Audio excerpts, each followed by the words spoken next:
Hey everyone, welcome to Snarf Talk with Chris. And Jerry. And this is our podcast where we give you a behind the scenes look as we create a comic book. We're going to talk about TV, movies, comic books, and hopefully have a lot of guests, other writers, creators, and friends. Check us out at snarfcomics.com. You can check out our blog and follow along with everything we got going on. Also, follow us on Instagram, Twitter, and Facebook at Snarf Comics. And please subscribe and leave a review on iTunes. Enjoy the episode.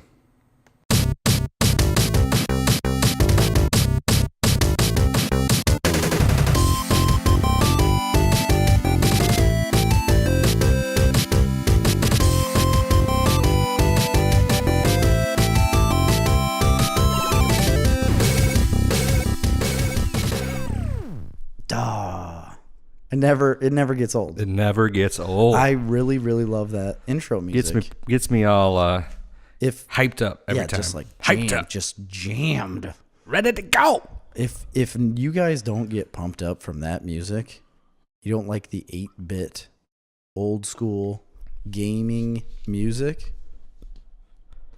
What's the best GTFO. Old school 8-bit gaming music that you remember? Zelda. Yeah, that was a good one. You can't beat it. I mean, I guess Castlevania. That was a good one. I don't remember that. I don't remember that. You don't remember the game? I remember the name of the game. Don't think I ever played it. And he had that chain, that whip chain. I don't remember the whip chain. The whip. You know what game I played on Nintendo all the time that a lot of people don't even know existed? Excite Bike. Well, yes. I did play that. Fester's Quest. Well, I never had that, but I think I remember renting that once from the Mazan Market. Oh man, was that a Addams Family game? Yeah, Uncle Fester. Yeah, I remember that. And it was very similar to like a Mario, really. I mean, and you went through the castle, like you went through their house, and I remember you ate spiders. Yeah, because he would eat spiders because he's weird. What was your favorite? It's weird. Nintendo, like regular Nintendo NES system game. Duck Hunt. Duck Hunt was your favorite Nintendo game? 100%. I played Duck Hunt so much. You need to stop because there's no possible way that's true. I'm telling you. It was better than Super Mario Brothers 3. I mean, I did play a lot of Super Mario Brothers, but I was so freaking obsessed with Duck Hunt. You liked it better than Zelda? I mean, Zelda was a little hard. The me right now would say, no, I didn't like it better than Zelda because right now I know how great Zelda was. But at the time, like the only game I played was Duck Hunt. I mean, I liked that game too, and I had it. Did you ever have a Nintendo Power Pad? No, I didn't. One of my friends had one. I never had one, but they had the Power Pad, and then they had that track and field game where you'd run. Yeah. But we'd just get down on our hands and knees and hit them with our hands really fast. Didn't they have like competitions for that? I'm sure. Like where people would like literally try to win? Yeah. Or I don't know, like run real fast. I love the game Super Mario Brothers 3, obviously, and 2. But I really also liked Kirby's Adventure. That game was amazing. I was never a Kirby guy. Did you ever play it? Oh, yeah. But I didn't like it. I didn't like Kirby. Huh. It's not a fan. Well, that's interesting. I think it was because he's dumb. Like he's a dumb character. I thought it was super cool. What captured my imagination about Kirby was that he could eat the people and then he took their powers. Yeah. So it was like cool to run around and see like, I wonder if I can get there. You see like a new guy and you're like, I wonder if they can get their power and what's their power going to be. It's just like one level better than Pac-Man. What? It's nothing like Pac-Man at all. It was like a platformer. Like you eat guys. He gets their powers though. I mean, it's a little more open world, but it's nothing like Pac-Man. It's like one step above Pac-Man. I used to go to the Mazan laundromat Kirby and play Miss Pac-Man. I wonder if it's still there. No. Well, it was with Eats and Treats. Okay. Remember Eats and Treats? Yeah. Yeah. The old Brookman adventure. Yeah, well, no, I used to go to that no, the laundromat and the Eats and Treats are completely I different. thought that it was the same room. No, not at all. The laundromat's still there. It is? Yeah, of course it is. I had no idea. You don't travel to the metropolis of Mazan. I don't really pay attention to Jerry what's lives downtown. 2 miles outside Mazan, and 3. he's too good. No, like exactly 3. And he's too good to go to Mazan. What do I need to go downtown He's for? from Mazan, and he won't even go to Mazan. No, I'm from Verona. Thank you. What's your address right now? Well, I live in Mazan now, but I'm originally a descendant of the first family of Verona. We talk about this every single podcast. You should know by now. Yes. Royalty doesn't care about this stuff, this mundane, like, oh, I'm from the lowly streets of Mazan. Your royal Come on. Verona ship is a lot like the olden days when, the king would like marry their daughter off to like the French king. Yeah. So yeah, all I'm the kind of like the French king. I don't like the French. Well, so don't. not the Verona. Well, that'd be more Italian. That's Italian. Okay. Roman. So your dad, like the Italian king, married his son off Yeah. because it's not his eldest son, so you're a son that doesn't matter. Right. Right. So he married his son off Yeah. to like the king of Mazonia. But they're actually not even in Mazan Township, technically. Or have a Mazan address. Oh, well, that really throws a wrench in the works. Because Lowry Road there is the cutoff. If you're on the north side of Lowry Road, it's Morris. If you're on the south side of Lowry Road, okay. it's Mazan. Well, that totally, yeah. So, good one. So he married his lowest son to just nobody, Just a commoner. just a commoner. Yeah. So he basically cast you out. Correct. But together, You were cast out of the keep. our powers combined, and we are now Captain Planet. So I'm your hero. I had a listener suggestion. Really? Since Arbor Day is coming Was up. it about like us not talking about me being in the first family? No, 'Cause it everybody comes up loves all that. the time. It was about Arbor Day coming up. Yeah, trees. They thought we should do a podcast on not just like famous trees in the comics. I see what you're doing world. here, Chris. You're trying to sell more trees. No, I'm telling you, it was a legitimate viewer suggestion. Are you downtrodden? Is your business failing? No, we're doing quite well. Is the tree game up? Is it I mean, over with? To Are be you gonna fair, switch to bushes? to be honest, I don't have any idea because I don't run it anymore. Yeah, but, well, that's true. That's true. Your wife does do all of the work. well, in one of their businesses. Oh yeah, right. Good point. So what's new? So what we're talking about trees then? No, the suggestion was like since it's Arbor Day to have an episode that focuses on like famous trees from like comic books or comic book movies or just like pop culture like movies. Like the Jedi tree? Yes. Yeah. That's a great one. I know. Or like their suggestion was like in Harry Potter they have the Whomping Willow. Yeah. Or in what's that? The Animal Kingdom tree? Yeah. In Disneyland? Yeah, the Tree of Life. That's what it is, the Tree of Life. But it's like a giant. It's not a real tree, obviously, but it's based off a real tree, right? I mean, no, but it's freaking awesome. Isn't it scaled off of like a legit tree? Well, I don't know about that, but it's carved like with intricate animal carving designs all over it. It's amazing. Oh, it is? Oh, it's incredible. But it's like foam. Yeah, probably like cement. I don't know. Probably like that kind of cement where they make like a wireframe and then they like splatter spray it on. I'm positive that's the way it was made. I think I saw like. I mean, how else would it be made? Yeah, I don't know. Do you get to go up to it and like see it? Oh yeah, I've never been. To It's tough to be a bug show is inside the tree. Really? Yeah, they have like a 4D movie experience thing. Oh, and you can go in the for tree? A Bug's Life, and you go in it. Damn. And you can like walk around all around the tree or like nature trails, and you walk like in and out of the tree. Well, I didn't know that. It's awesome. Huh. The kids met Flick. Is it Flick? The ant from A Bug's Life? I think so. Flick or Flake?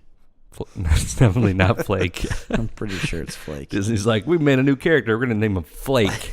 You won't ever see him. He doesn't come around much. He's kind of a piece of shit. Yeah. He told us he was going to be here. Totally lets down I don't know where that he's mentality. That's funny. What was the deal with there being A Bug's Life and then Ants in the same year from two different companies? Oh yeah, it was like a big bug challenge. Like, how does?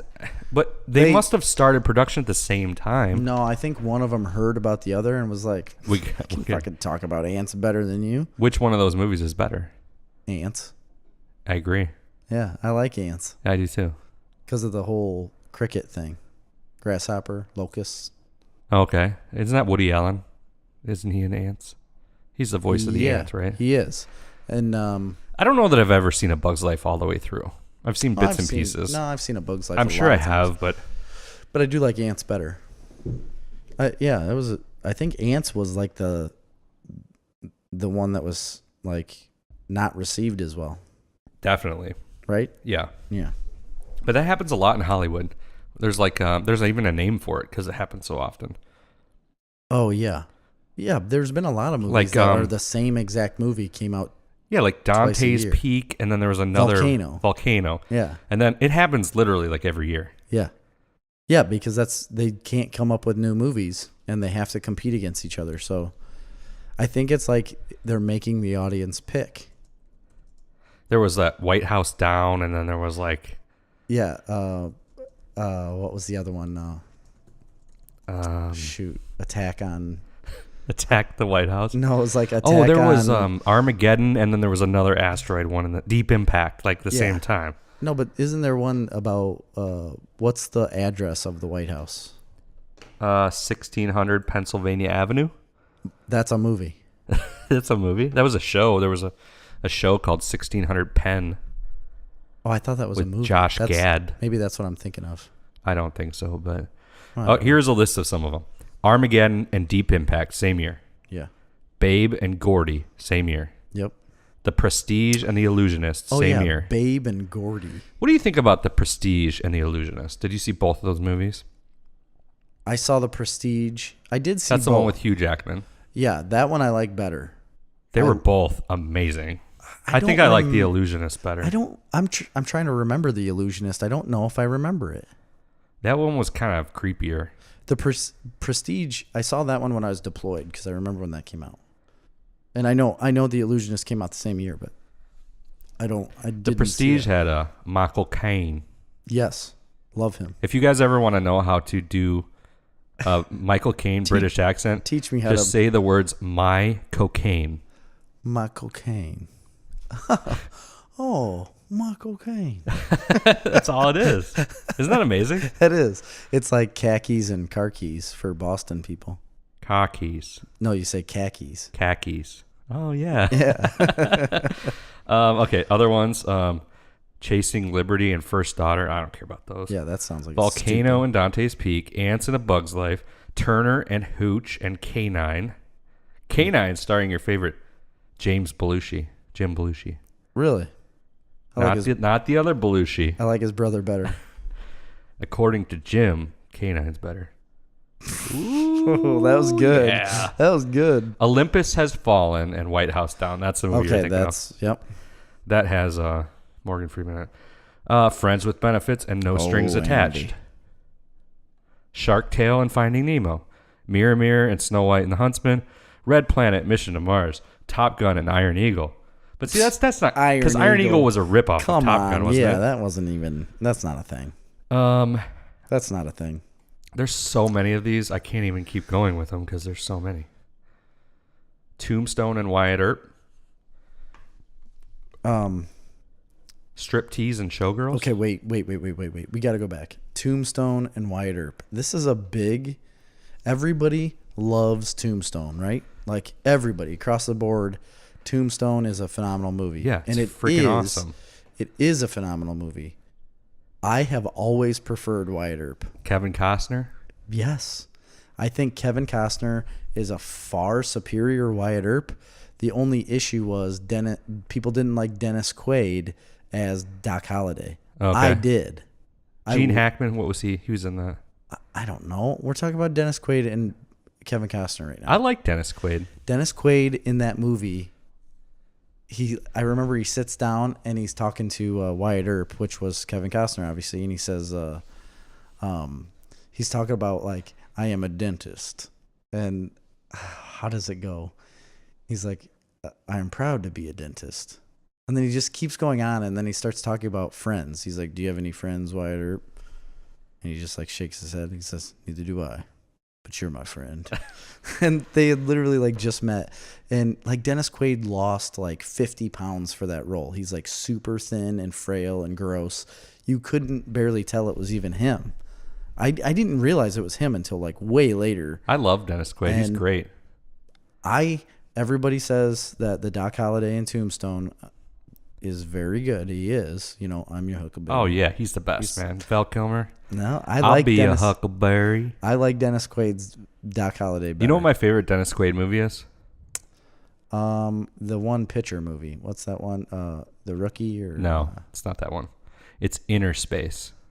I don't know that. It's the one where he gets shrunk down and he goes like inside the human body. It's freaking awesome. I don't know that. It's awesome. It's a great movie. It sounds good. Check out Inner Space, everybody. Yeah, and check out Wyatt Earp, where I'm gonna go with Quaid Tombstone for sure. Is Doc Holliday. It's like a 3-hour movie, so it's a little bit of a commitment. What's your favorite Kevin Costner movie? Robin Hood, Prince of Thieves. It's a good movie by far. I don't think it's my favorite, but it's a good movie. Yeah, it's one of my favorites. I'm gonna have to go with Tin Cup, or I really liked The Postman. Ooh, The Postman is very good. That got terrible. Everybody hated that movie. Box office. I loved it. I thought it was great. I like that movie a lot too. You know who told me about that? Me. My good friend Nate Pagoda. Young Nathan? Young Nathan. Oh. Mr. Pagoda. He was supposed to be You here. guys heard from him last week. Yeah, he wanted to be here again. And I kind of forgot he wanted to be here again. I didn't tell him. Oh, man. He might be working though. So I don't know. I don't know what his schedule was. But he wanted to be here last night. But we didn't do it last night. So that's my fault. That's fine. We did it tonight. And dun, dun, dun, the reason he wanted to be here is because he said, and I'll let him explain it, but he was talking about historical facts on something, about the only time he spoke. Yeah, in he the didn't podcast. talk much. What was he talking about? He texted me because he said he got it wrong. He got some of his facts wrong, and he needed to redeem himself. We needed to start doing a corrections segment because I listened back to the podcast, and 9 times out of 10, I'm like, oh, that's super wrong. That's wrong. That's wrong. And I think about, there's so many times where I say, oh, it's this one thing. And then I'm driving my truck on the way to work and I'm screaming at my radio saying, it's this. Yeah. Like, you idiot. We're going to have a corrections segment at the beginning of every podcast going forward. He said he's got to correct my historical facts for Guinness. Oh, the Guinness record book origin. Oh, yeah. He's like, apparently he knows where the book origin came from, and he said it wrong. So we'll let him do that at some point. He doesn't need to. Nobody knows. Exactly. Nobody knows where it came from. Nobody knows or cares. Oh, Nate does. He sits at home and watches his historical documentaries on YouTube for hours on end while sharpening knives in a chair. Sounds amazing. That's what he does. Sounds like a great life. It's just a thing that he does. Yeah, sharpening knives is fun. I love sharpening knives. You ever have a whetstone? Yes, of course I have. I have one. It's awesome. And so I sharpen my kitchen knives, but right behind you all the time. And Amy cannot stand the sound of... It is obnoxious, the sound. Metal on a stone. She can't handle it. Like, I've done it to where she went to the bathroom, like in our bathroom, in our bedroom, which is across the house, and I've been sharpening a knife out here. She comes out of the bedroom, running out, saying, "Stop." I'm like, "What? Stop what?" She's like, "I can hear you doing that." And she's two rooms over with doors closed. Come on, lady. Your ears are something. Speaking of your lovely wife, she's in Africa. She is. Have you heard much from her? Yeah, I talked to her today. By the time you guys hear this podcast, she'll be safely home from Africa. Yeah, she gets home on April 1st. And it'll be well after April 1st when this comes out. But she loves it. She's having a great time. She said it's super humid and hot, which she was not used to when she got there. But today she got to be in the clinic. She got to work with the doctor that's there. Oh, like in the capacity of a nurse? Yeah. So like for real, or did they not really let her do anything? No, she said she was passing out meds and doing things like in the clinic with him. The cool story about this doctor, though, is that when they went to... So Ian and Janine Maxwell is this couple that started this it's like a foster home, but they're legal guardians of these people. So it's literally like their kids. Because that's the only way that they can raise them is if they're legal guardians. That's the only way the king of this country, Swaziland, will let them have the kids. So they're legal guardians of like 210 children. But and then they're raising them, and they have their own schools, so they have everything basically that they need on the site. This guy, they call him Dr. Nick, which is kind of funny because it's like The Simpsons. Yeah. Hey, Dr. Nick. That's what I kept saying. Nobody thought it was funny. Hi, everybody. Yeah. Hey, everybody. I'm Dr. Nick. So they hired this guy when they first got there, like 12 years ago now, and he had no education whatsoever. He was just there as like labor, and was like cutting down trees and clearing bush and helping build things. And he had just expressed his interest in like the medical field, and they sent him to school, and he ended up graduating school and becoming a medical doctor and coming back and working solely for them. Huh. On the place. It's pretty cool because he had literally no education whatsoever. I mean, he just lived in in Swaziland, pretty neat. But now he's their doctor, and Amy was working with him, and they did like 39 different people today, like giving him things, their medication, doing like checkups and different things. They processed like 39 people through, and she said that normally that's like a week and a half worth of work for him, just him alone, like just doing it. But it was her, I think, and a couple other people, but he was like so excited that he had like actual help. Yeah. And he's like, when are you coming back? Please tell me when you're coming back. She's like, I don't know. She can't because she come back and then he's like, see ya. Yeah. Well, I told her yeah, exactly. He's like, I'm out. I got to go. I'm only here because like I don't have anybody to blame it on with these people. But I told her today, I was like, maybe you could get a job there. I was like, I'm not going to come there, and neither are our kids, but if it's something you want to do, I guess. And she just chuckled and said, "Oh, Jer." Mr. Gerald. The prowler. She's like, quit prowling on She me. doesn't know anything about the prowler She doesn't know about the prowler yet, but she's going to find out because I'm going to be prowling when she gets home, if you know what I mean. I don't. What do you mean? Sex. Oh. I'm talking strictly about sex. Okay. She would think that was embarrassing. Hey, so real quick, I got some news that I want to talk about, and I want your take on this. I got some news as well. I brought it up before the podcast, but it's about the show Gotham. I haven't watched it much. I've seen like the first 2 or 3 seasons, but it's their last season, and they're promoting it, obviously, like the finale. The finale is like April 28th. Wait, that's a series finale? Yeah, it's I done. didn't know that. Yeah, it's done. I'm 2 seasons behind. I think it's the 28th or 18th, something like that. And it says they're promoting it as The Dark Knight is Upon Us, Gotham. Oh, And so this is just going to like end as Batman's. it says Gotham's Dark Knight officially rises in series finale poster.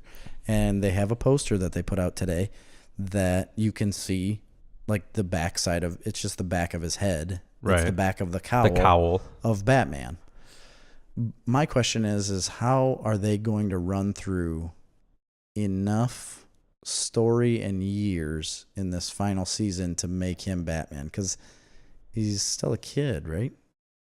So, And this is coming from a person that has not watched the last few seasons whatsoever. I have no idea how old he is anymore. I mean, he's definitely not a kid, but he's probably 18 by this point. He is. Oh, so he could be. Well, I don't know about 18, but I mean, he's an older teen. Because like when I was watching it, he was like 11 or 12 years old and clearly not big enough to be Batman or be able to like do Batman things. Okay, let me see this. He's probably like. Because I've never met a 12-year-old kid to be able to go out 12. and jujitsu some people down. He's at least 16.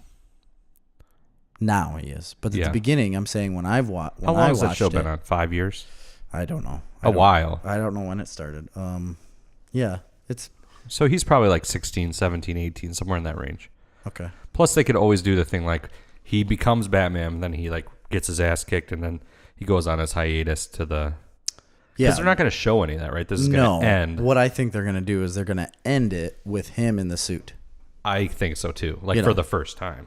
Right. And that's the first you'll see of it is the end, him in the suit. I done. mean, he's been okay. So and I haven't watched the last 2 seasons, and the last time I watched it, he was heavily training in like fighting and everything. So he's like okay. capable. I haven't even seen that. Yeah, he's capable. I haven't even seen him doing any sort of fighting whatsoever. A lot of whining and yelling at Alfred, which Alfred is badass. I would watch a show about that dude.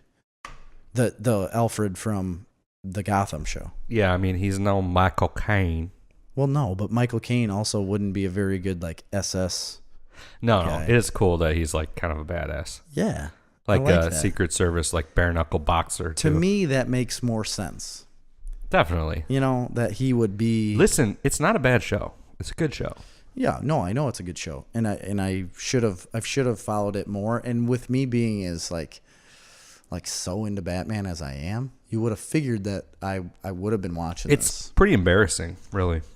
That's not. I'm not embarrassed about it at all. You can be if you want to be embarrassed. No, I mean, I would be embarrassed if I was you. Really? Yeah. I feel like there's a lot more other things I should be embarrassed about than that. Like there's a lot of things in my life. I've been still catching up on Justified. Okay, I haven't. I'm it's become more of a like what do you call it? Like a procedural. Procedural. at this That's what point. you said. Yeah. So I'm like, I don't know. I like it. What do you? I don't understand what you have against a procedural. I don't have anything against a procedural, but I don't think I'd like rate it super high, a procedural. So let me get this straight. Have you gotten out of the first season yet? No. Okay. So what are you rating it on? Really? I'm not. I'm not. You know, Skip it. What are you basing this off? What of else you when got you've for seen me? 8 shows? So DC Comics had number 1,000 Oh yeah. of Batman come out. Detective Comics, I guess I should say. Detective Comics number 1,000 came out, and it was a big deal for DC. I saw a lot of things. A lot of comic book creators on Twitter were shouting out DC and Detective Comics because, I mean, Detective Comics is DC, right? It is? Yeah, that's what it started as. I didn't know that. That's why it's called DC. Really? Yeah. Huh. Are you serious? I didn't know that. No. Oh, yeah. I mean, it makes sense. I it never originated thought about it. as Detective Comics, and then they just shortened it to DC, but they've never went back to the whole Detective Comics thing. They just always have had a run of Detective Comics. You'll never not see that. Yeah, they've You know, always had that book, right? Yeah, and they've renumbered it a couple times, but now they've on Detective Comics number 1,000 came out, and it says it confirms Dick Grayson is the most important Robin. Oh, I saw that news. So that was something I was going to bring up. So why is he the most important Robin? I'm reading it right now, actually. Because he kind of gets bitchy with Batman. He's always bad-mouthing Batman afterwards when he becomes Nightwing, right? Yeah. He's not like a big fan of Batman. No, he's not at all. They have a lot of fights. They kind of clash, but I mean, Dick Grayson is the standby. He's kind of a badass. He stepped in for Batman several times, right? oh yeah. He was Batman for a little while. Yeah. So was And they share the same like upbringing. Let's go here. Who do you think? Give me your top 5 Robins in order, starting at 5. top 5? Oh man. Or you can go down too if you want. Or top 3, whatever comes to your mind. Jason Todd is in there. I guess I don't know. I can't rank them right off the bat. Jason Todd, Damian Wayne, Dick Grayson. Who else? Tim Drake. Tim Drake. What's the one from The Dark Knight? Carrie Kelly. Is that it? Yeah, isn't that all of them? I I think so.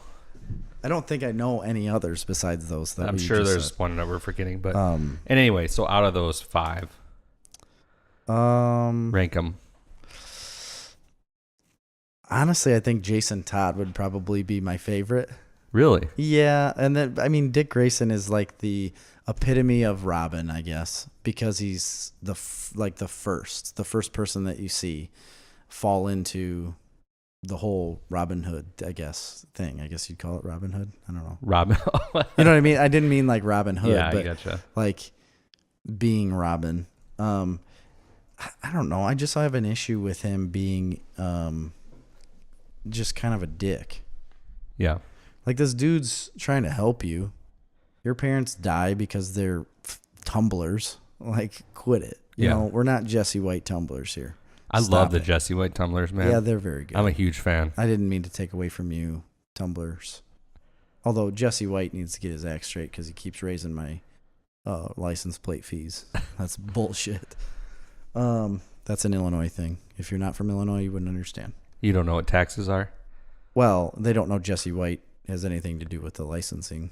Right. He's the Secretary of State. Defense. No, that's not true.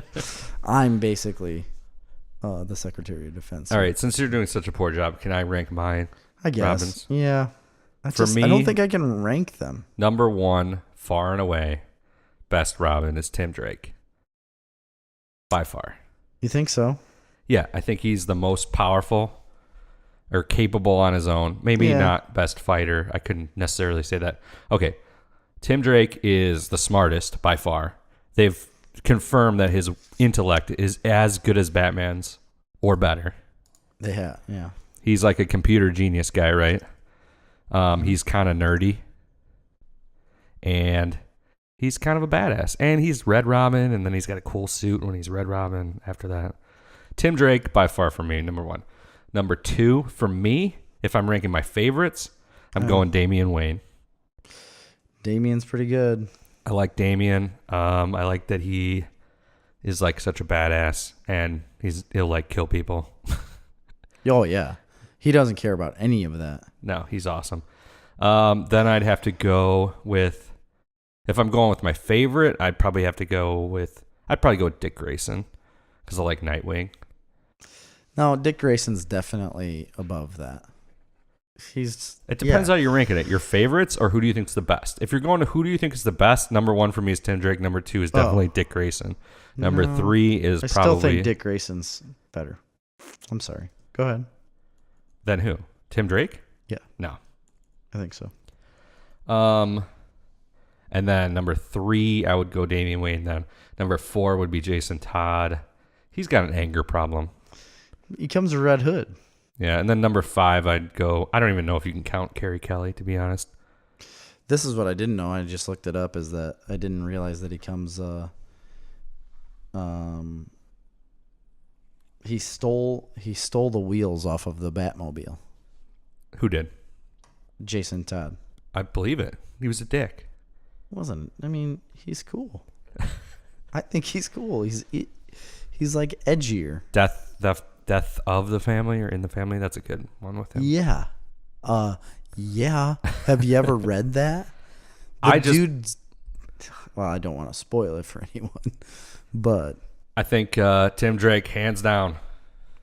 I don't know. I just like the fact that he becomes, like, Jason Todd becomes another vigilante besides Batman.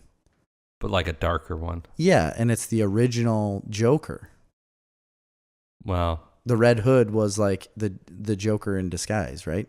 I don't remember, but yeah, something like that. Yeah. I don't know. I like it. I like it a lot. Dick Grayson's like the original, like the OG, you know? Yeah.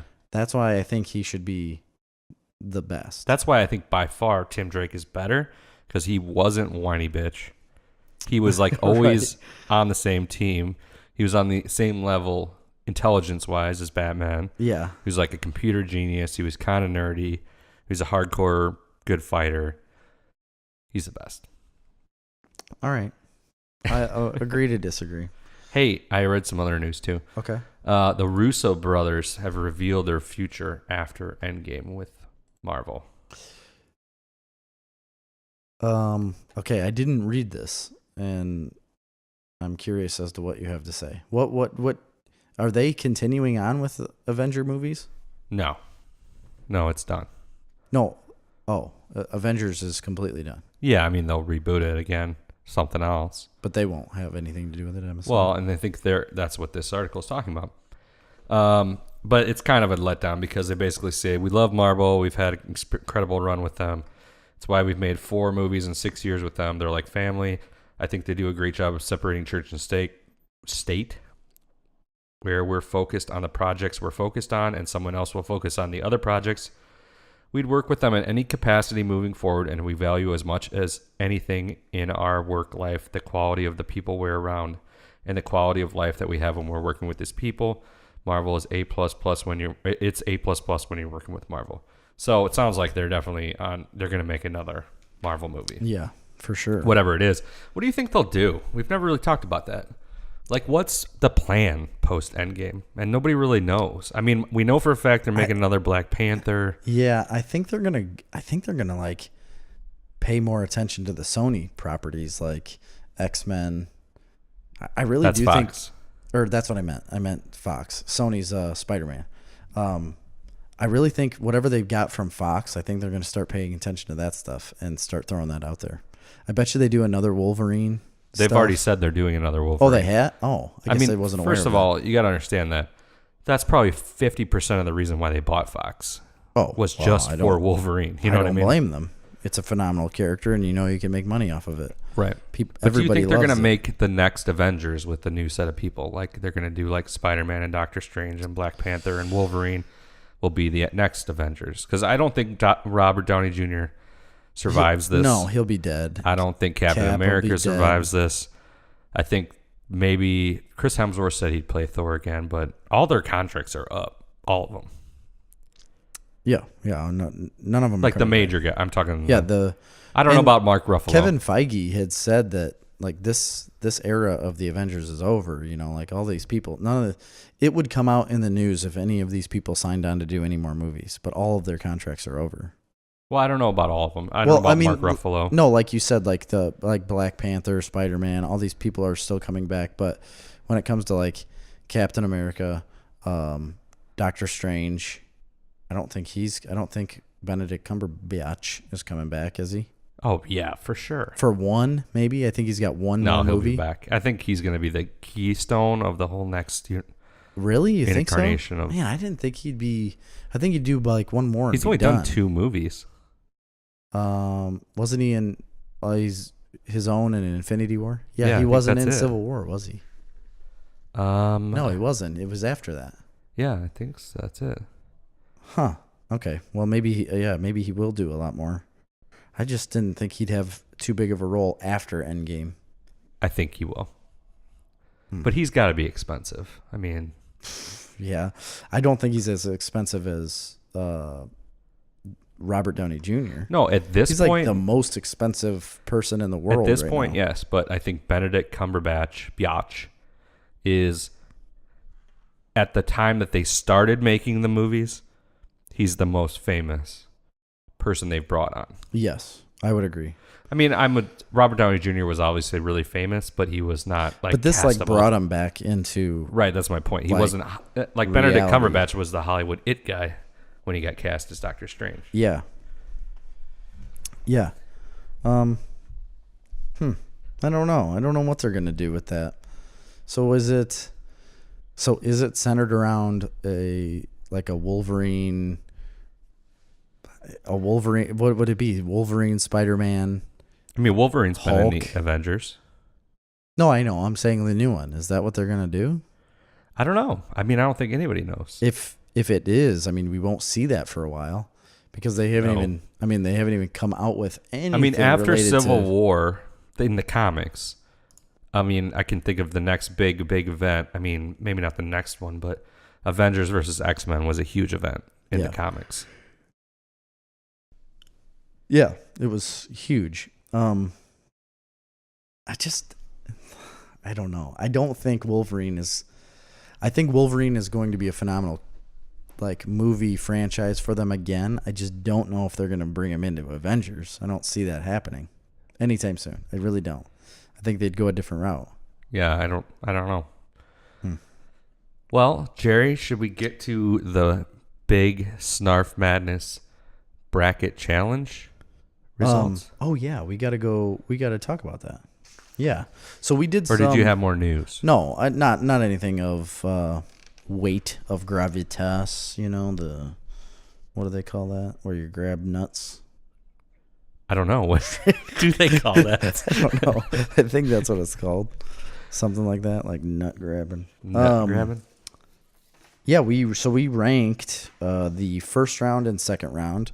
We're going to talk about the third round winners today, right? Our third round winners. Yeah, so or we scored. I shouldn't say ranked. We scored the first round, second round. well, let's bring it back for anybody that's just joining us that maybe hasn't listened to the last Recap it for me. Quick recap. This is Snarf Madness 2019, round 3. So we're doing a March Madness bracket challenge. If you're from the South, tree. That's what they say. What's the best sci-fi fantasy film of the last 10 years? We had a bracket about 2 or 3 weeks ago now when you're listening to this that people filled out and sent in. Mm-hmm. They're going to win some merchandise and a mystery gift card. Boy, I'm excited to know what that mystery gift card is going to be. I am too. What is it going to be? I think it's going to be Bed Bath & Beyond. Do you have any new ideas? Maybe IKEA. Ooh. You know, you could get a nice desk. You could get a flugelhorn. Yeah, right. That's what or the meatballs, really. That's the only reason why people go there. You get a handful of meatballs. Yeah, big old gravitas of meatballs, right? Is that what that's called? That's exactly what it's called. That's what I thought. So if you are not in this game already and you're listening to this, it's too late to get your bracket in, but you can go onto our Instagram or Facebook page, find the bracket, just scroll back through our old posts. Find the bracket, you can follow along. We're not going to recap the first and second round picks. You'll have to go back and listen to the last 2 podcasts for that. Mm-hmm. But we're going to do our round 3 picks. So this would be the winners of the Sweet 8. So we're going to be picking the Elite 8 tonight, right? Yeah, it would be the Elite 8 because we did the Sweet 16. We're also going to give you week. guys an update on the scoring. So like who won the first round, who got destroyed in the first round, who won the second round. Embarrassment. Yeah. There's some embarrassments. Yeah, and it's a shame on them. Yeah. We told you what you needed to do. Yeah. All you had to do was do it. Now, key point here, guys. You are picking to match our brackets, not choosing what your favorite movies are. We have this like God complex where we want you like to do what we tell you. We are the gods of Snarf. in our little Snarf world. So. Right. We are in a Snarf world, and I'm a Snarf girl. I'm a Snarfy girl in a Snarfy world. You're supposed to sing the next part. Yeah, I don't know. Imagination. Is that how it goes? I think so, but what do I say about Snarf? You said all the Snarf stuff. You go, come on, Snarfy, let's go party. Oh, yeah. Come on, Snarfy. That's funny. That's funny. Now that you've all had your ears destroyed, you're like crashing your cars into the side. Funny. All right, should we get on with our picks for the Elite 8? Gerald. Third round. And guys, hang on after this because I think we're going to do What's in the Box. What's in the box? I'm going to tell you, man. What's in it? People are really excited about What's in the Box. I love it. I really do because it's literally just as a surprise to me as it is to anyone else because I don't know what's in the box. It's a surprise to me, and they're my comics. And you've spent the money on this stuff, and you don't even know what's in the box. That's right, Jerry. It's fun. Okay. I love it. Should we go ahead? Okay. First matchup in the third round for both of us. If you go in the top left corner, the Eastern Conference. To remind people, I had and Jerry had both in the Sweet 16, Rogue One versus Black Panther. Yeah. Yes, in the Sweet 16. Yes. So, Gerald, tell me about this. Rogue One versus Black Panther. Was this a hard one for you? Not in the slightest. No? No, not at all. Because I love Star Wars and I love Rogue One because it's such an original. Like, so it's telling you a story that you've heard about in another Star Wars movie. Yeah. It's like an offshoot, right? It's you've just been hinted at. And it's but it still ties into the whole like Skywalker series, like the whole Skywalker realm of things, and everything that's happening in that world is all based off of basically this movie. Yeah. And this operation of what they've done. And what I freaking love about this movie is that the heroes win, but they also lose. Yeah, they do. You know? I mean, they lose everything. They lose Spoilers. everything To win. to complete. They lose everything in their journey of triumph. And the way they end that movie, man, holy smokes! Like they just riding it out together, gonna stare at their imminent death. I mean, not just wrote the movie itself, Crazy. but like wrote the overarching concept. Is a freaking genius. Yeah, tell me Black Panther can beat this movie. If Anybody can come in front of me and explain to me why Black Panther should beat this movie, you are I'd pay sorely mistaken. I mean, I'd pay you money if you could prove it. Yeah. No, it's not possible. It's not possible. The end too, like when what's the guy's name? The blind guy. Oh, I don't remember his name actually. When he's walking out there, like he knows he's gonna die, and he's like, "The force is with me." Blah blah. blah. Yeah. And then and he like overtakes a bunch of people doing that kind of stuff. Amazing. The whole ending thing. of that movie is incredible. The beginning, the middle, the first act and the second act, incredible. Yeah. The third act, even better. Like it just gets better in every act. If anything, I'd say the first act is probably the slowest. This is what The middle, when they go to that planet, and I like how they flipped the script so the rebels are. I know they kind of take a political stance, but they make the rebels almost like the Middle East. It's almost like the Iraq, Afghanistan conflicts, where the United States is the empire. Right. But I don't care. I mean, that's not unique to the United States and the Middle East. That's any story of insurgency and occupation. Yeah, absolutely. Yeah, it's not like they were taking a stance saying that they support insurgency. You know what I mean? They kind of were. I mean, they're not saying that. They weren't saying that the U.S. is wrong in battling terrorism. Well, it is an interesting dynamic in that movie politically because they make it known that these are not the right rebels. These are like the bad rebels. You know what I mean? Yeah. And like Saw Gerrera is like a terrorist, basically. They make it known that they're too extreme. Yes, they are too extreme. And but the big thing that sold me about Rogue One is that it gave me so much hope for what Star Wars could be. Yeah, what these other movies that Star Wars can have, like all of these stories that you've heard about, have never seen. There are like thousands of books, Star Wars books out there that aren't canon, but some of them are that you've just never seen in movie form.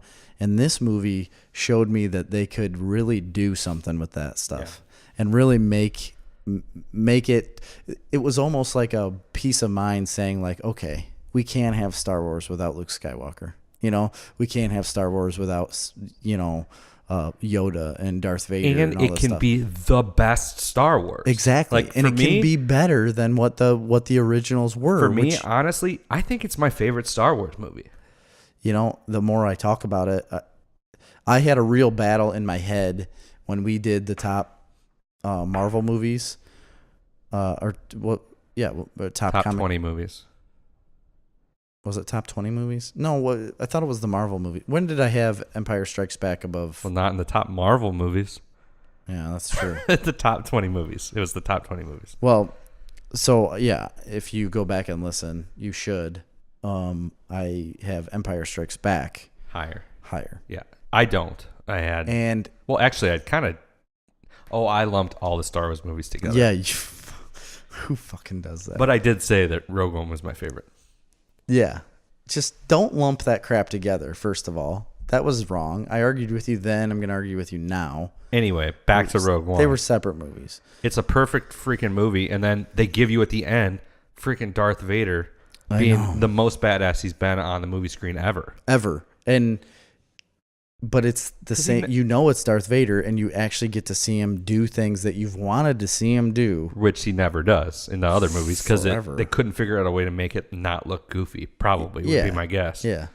Or there was like a 8-foot tall guy in there that's just like that had joint problems. Yeah, exactly. It's like my knees are bad. I can't move. You know what? Also, I just kind of thought about, and I don't know if this is going to come off wrong or not PC. Okay, but this is the perfect example to me, and I've said this on other podcasts where story trumps everything, right? So there's a lot of conversations about how some people feel like they're trying to shoehorn diversity into the Star Wars universe. This has been a big discussion within the Star Wars universe, but it's also in all comic book movies and all movies. Yeah.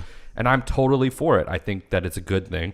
And I think everybody should get to have their representation. And I think if you can't, it makes me crazy when people say that, because I'm like, just don't focus on that, right? Well, first of all, there are people, there's all sorts of different aliens in Star Wars. Right. There's people with like big tentacles that wrap around their head and neck. There's a blue lady that dances around in front of Jabba the Hutt.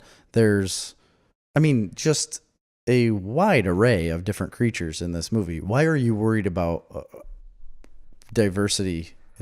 Like to where you're going to be so judgmental over it. Come on, man. So now that we've said that, what I totally believe that too, and it's in Star Wars. It's always been specifically okay. The original movies lacked any female representation, right? Yeah, and then that's a lot of people feel that they've gone overboard in the new ones to like make it a point that like all the heroes are women. You know what I mean? And all the bad guys are guys. And you've heard that over and over again. Yeah. Even though it's ridiculous because Poe and, the other guy, John Boyega, I can't remember his name right now. Finn are guys, and there's only one. There's Rey. But anyway, my point is, I'm fine with it, but it is true that sometimes it feels like they're going over the top to like make sure to shoehorn that in. Yeah. And that's because it isn't because of that, and it isn't because of the character. It sticks out to you because maybe the story wasn't as good. Where in Rogue One, where it's a female lead, you don't even think about it or notice it. It's not something that even comes to your attention. No, because you're worried about what is happening in the movie. Because the story is so good. And that's what I believe with all of this. Is like none of it matters if the story's good. Yeah. If the story's not good, people are going to find things. You pick out little things that catch your attention, good more or so than bad. the story, you know. Yeah. Like if the story was better in Captain Marvel, you wouldn't have noticed that in the big fight scene they shoehorned "I'm just a girl" in. It wouldn't have stood out so bad, Even though that was dumb. You get my point, though. Yeah. Anyway, absolutely, I do. So I think if I'm reading this right, I think we both have Rogue One winning. what was the other one? Oh, Black Panther. Oh, Black Panther. Yeah, no, it's Rogue One all the way. This movie is spectacular. Yeah. Black Panther, upon the more and more I think about it, and I've watched it a few more times, it's a really fun movie. Yeah, it's great. And it's cool, and it has one of the better villains, because Marvel's not great at villains. They're not good at villains. Killmonger's, he's really good. Yeah, he is. And I like the story and the message behind it. It's all good, but it's not Star Wars. And you're so close. You're like, the hero is already so close to the villain. I think they do a good job with Bucky Barnes with that too, though. Yeah. But the best part about Black Panther to me is they introduced him in an earlier movie, so they didn't have to make a by the numbers origin movie. Yes. They can make the first Black Panther movie feel, I know they did some origin and stuff in it. They definitely did, but it didn't feel like an origin movie. They actually told a real story. Yeah. As opposed to most of the other origin movies, this is which how are he was created. totally by the numbers. Yeah. So that was really good about Black Panther, but it's Rogue One for that one. All right. So second bracket would be, for me, I had Logan versus Star Wars The Force Awakens. And I had Logan versus Deadpool. That's right. Wolverine versus Deadpool. Yeah, that's a big one. So I have always said that I pick Star Wars over almost everything because I'm such a Star Wars fan. I went against the grain here. Oh, really? Yeah, because Logan is such a groundbreaking movie for that character, I think. And I just am so attached to that comic book, the Old Man Logan comic book, and finally seeing a version of that on the big screen and him actually doing things later in life, being worn out. And like Wolverine is such a worn out character all the time. Like he's just always beat up. He's always like trying to recover. He's just always tired, you know? Yeah. But this one felt different. This one felt like, oh man, like you knew what was spoilers, by the way. You knew what was coming at the end, kind of. You knew that there was no way that this character is going to be able to survive this. It's like this is his farewell. This is his swan song. Yeah, it was like a swan song of him because he had this girl that could take his place, and he knew that. Like if I get her, if I can save this girl, like it'll be all right. She's going to be able to do it, especially once you see her capabilities like in the movie. And he was like okay with that, you know, because he like of the journey that they were on. And everything about that movie, I'm so glad that they made it rated R because it made it better. You know, it absolutely like lent to that movie. If they would have tried to hold back on any of those on anything in that movie, I don't think it would have been as good. And they didn't. And I don't know, maybe I'm like sentimental of Hugh Jackman being done with it after that. Incredible. I mean, how many movies was he in as that character? A lot. It was like 11 or something. Yeah, it was a lot. Because there was a couple times he had cameos and other things. Yep. And yeah, I don't He know. even had a cameo in a Marvel movie, didn't he? At one point? I could be wrong about that. No, it was like in the First Class or one of the early X-Men movies. Oh, okay, yeah. He was in those. Yeah, you're right. A couple of them, I think. Yeah, he drops the F-bomb. Yeah, he does. I think it's in one of the X-Men movies. I know it is. I just don't remember Wouldn't which one. it be great if he had a cameo in Captain America, the First Avenger? Like from World War II? Oh my gosh, if you saw him like in battle. Like if they went back now that they own that and put him in that I'd movie, buy it all over again. Everybody would. I'd go to the theater to see that again. That would be incredible. For one scene. I feel like so you have Logan and versus Deadpool. So wait, you picked Logan, right? I picked Logan, okay. Absolutely, yes. I agree with everything you said about Logan. I thought it was great. I thought it was incredible. I thought it was amazing that it got made. I love the comic book Old Man Logan. This was loosely based on that. It had some similar elements. Right. I'm a little disappointed that they clearly had a sequel to this in plan with X-23 and that got canceled, which is fine. It didn't need that story. Yeah, whatever. It doesn't. It doesn't necessarily need it, but it would have been well received, I think. I think, and I get why they did it, but there's so much more in Old Man Logan.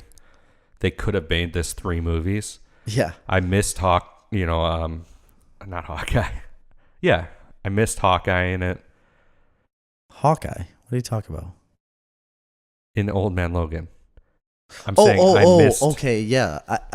Okay. Because that's a huge part of Old Man Logan. Yes, from the comic book. From the comic book. I missed the mutated Hulks. I know that could have been pretty dumb. That would have been really hard to do, I think. I think it could have been cool if it was a little more buddy with Hawkeye stuff. Yeah.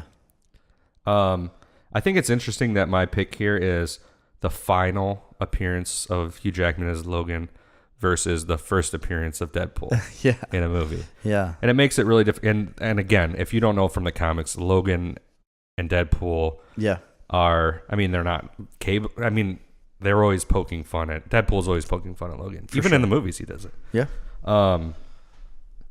I also feel that way about like the swan song of Hugh Jackman. Mm-hmm. Huge Jackman.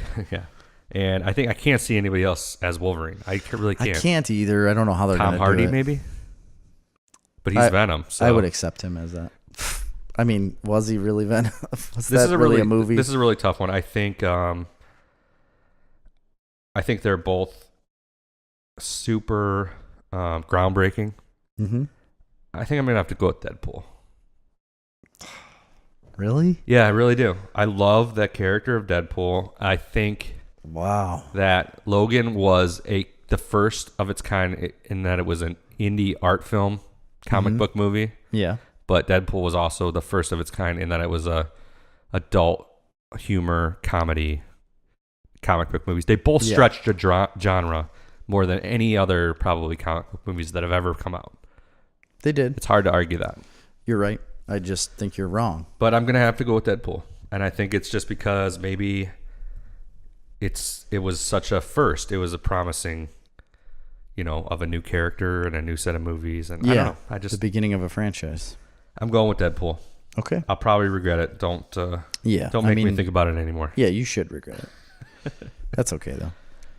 Next, we're going into. So in that first bracket, we both had Rogue One. I had Deadpool, and you had Logan. Logan. So Rogue One and Logan going on at the next round. I think Logan's going to be a bracket buster, by the way. Okay. For a lot of people. You think so? Yeah. Yeah, I think so. I think everybody probably would have picked Deadpool because it's so widely. Because you got to remember, it went up against Avengers early. Yeah. And then for a lot of people, it went up against Star Wars. So anyway. Yeah, I think it could be a big time bracket buster. So the next one going down, we had, just to refresh your memory, I had Edge of Tomorrow and Lego Movie. You had Captain America and Civil War versus Lego Movie, right? Correct. Okay. Go ahead. So yeah, Captain America Civil War versus Lego Movie. I'm very interested to hear. I mean, I'm super interested in what you're going to pick right here. Really? Yeah, because I know you love Civil War. Yep, I do. And I know you like the Lego Movie. I love the Lego Movie. I don't know what you're going to pick. I legitimately don't. So Lego Movie is so fun. And again, it was like a first of its kind, right? Because it's different. Nobody's ever seen Legos in a movie besides those really crappy ones that they had done on Netflix. I don't even know if any of those came out prior to Lego Movie. Maybe they did. Yeah, there definitely were Lego movies before. Just not mainstream. Movies. So this mainstream movie was awesome. And it was an original story. Yes, and it's a completely original story, and they did it very well. But I knew that was coming. Civil War just does everything right for me in a superhero movie, especially. I think it's really, really hard to take so many superheroes, put them in the in the same movie, in the same scenes, and make them all relevant, and make all of their stories something that you want to hear even or pay attention to. And somehow they did that with every single character in that universe. In the Avengers, not in the Avengers, like adding new characters on top of all the ones you already have that you have to figure out. Like that story is so in depth. And again, that's based off of the comic books. This is all comic book writing. Like if you guys aren't into comic books, that's fine. But some of the writing in these stories, you're getting the benefit of decades of masterful comic book writing condensed into movies that make it a lot easier for you. And this is where a lot of my pick comes from, I would say, because Civil War is like you said, like a decade's worth of story all piled into this one movie.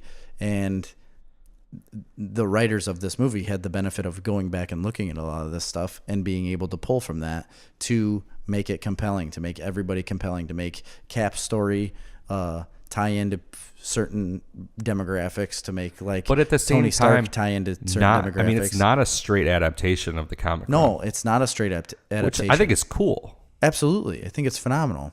I'm just saying, like, it's so hard to make all of these characters like to where you would have that type of like heartache on who you want to pick, or like who's right, who's wrong. Well, that's the thing. They're both right. Exactly, but I think you do have people that side with one or the other, right? It's you do. You have somebody that wants like Tony Stark to win over Captain America and just like say, Cap, like give it up, like just whatever, like quit blowing up all of these cities. You know what I mean? Like, right. And I like that they talk about that. They really, that's an apparent thing. But But then you have new characters brought into this whole world and fall right in line with what the story already is, and they tie in perfectly, and then they branch off another movie because of it. And I don't know, you just can't beat that. Do you feel like I feel like it's hard when you're watching Captain America to not side with Captain America? Yeah. Civil War. I mean, I feel like they did a better job on that side of the argument. I mean, it's Captain America's movie. It's Captain America. But he's Civil the War. one being more reasonable, I think, in a way. But in a way not, I guess. See, no. But you like Captain America, and you like all the people that fall in line with Captain America and join his side. And then in his last fight against Tony Stark, you can't help but look at it and go, Tony is being petty. Yeah, Tony is being petty at the end. I believe him He has taking some a stand points with early. the government. Yeah. Okay.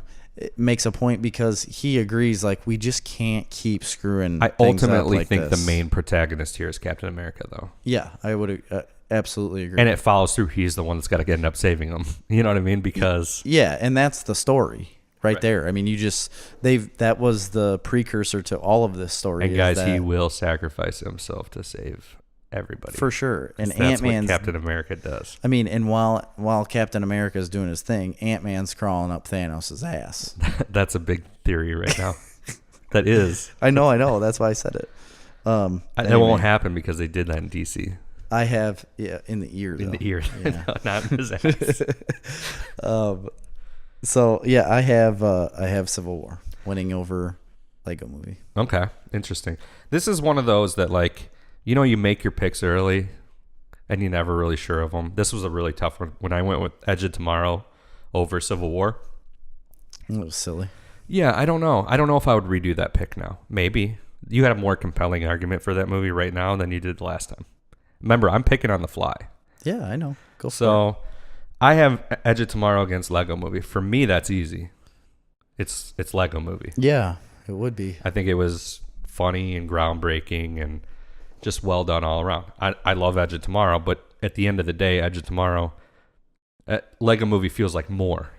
There's way more story and things to hold on to with that movie than there is Edge of Tomorrow. Edge of Tomorrow, I think, is a very rewatchable movie, but the underlying like tone and like plot of it doesn't really go anywhere. Right, it's done. It's just I know they're making a sequel, but they are. It just doesn't go anywhere. it's for not me. the Like, same thing. Lego Movie created a whole universe. It had a lot of heart, which is great for Yeah. me. I love, as I've said before, kids movies that are watchable as adults and fun and funny to For adults. sure. So for me, it's easy when it's Lego Movie. Now, if I had to go Lego Movie against Civil War, that's where brackets are interesting, right? Mm-hmm. Because if I had to go Lego Movie versus a lot of stuff that's already been eliminated, Right. I might not have the same thing. Lego Movie against Civil War, I probably would pick Civil War over Lego Movie, but I don't have Lego Movie Right. or Civil War. If I had Lego Movie against like Black Panther, I think I would pick Lego Movie. Right, so that's what's interesting here. Yeah. So I did pick Edge of Tomorrow over Civil War. I stand by that, although, sometimes I wake up in the middle of the night in a cold Just sweat. scream. Go like, no, dear God, what did I do? Why? Why? But I'll stick by it, and I'm going to go with Lego Movie. Okay. So the next portion This is good stuff, Jerry. is this one's a big one. This is Guardians of the Galaxy for me versus X-Men First Class. Yes, that is what I have as well. Is it? Yeah. These are two very, very good movies. But at the end of the day, Yeah, we both know what the winner of this is because it's obviously Guardians of the Galaxy.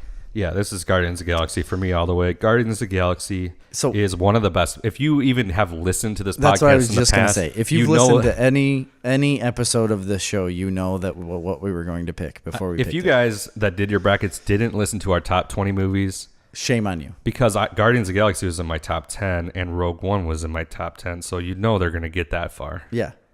So, but anyway, my point is I loved First Class and I liked the reboot of the X-Men universe. For sure. I liked the old original For X-Men sure. movies. I mean, all of them really. The Last Stand was kind of iffy, right?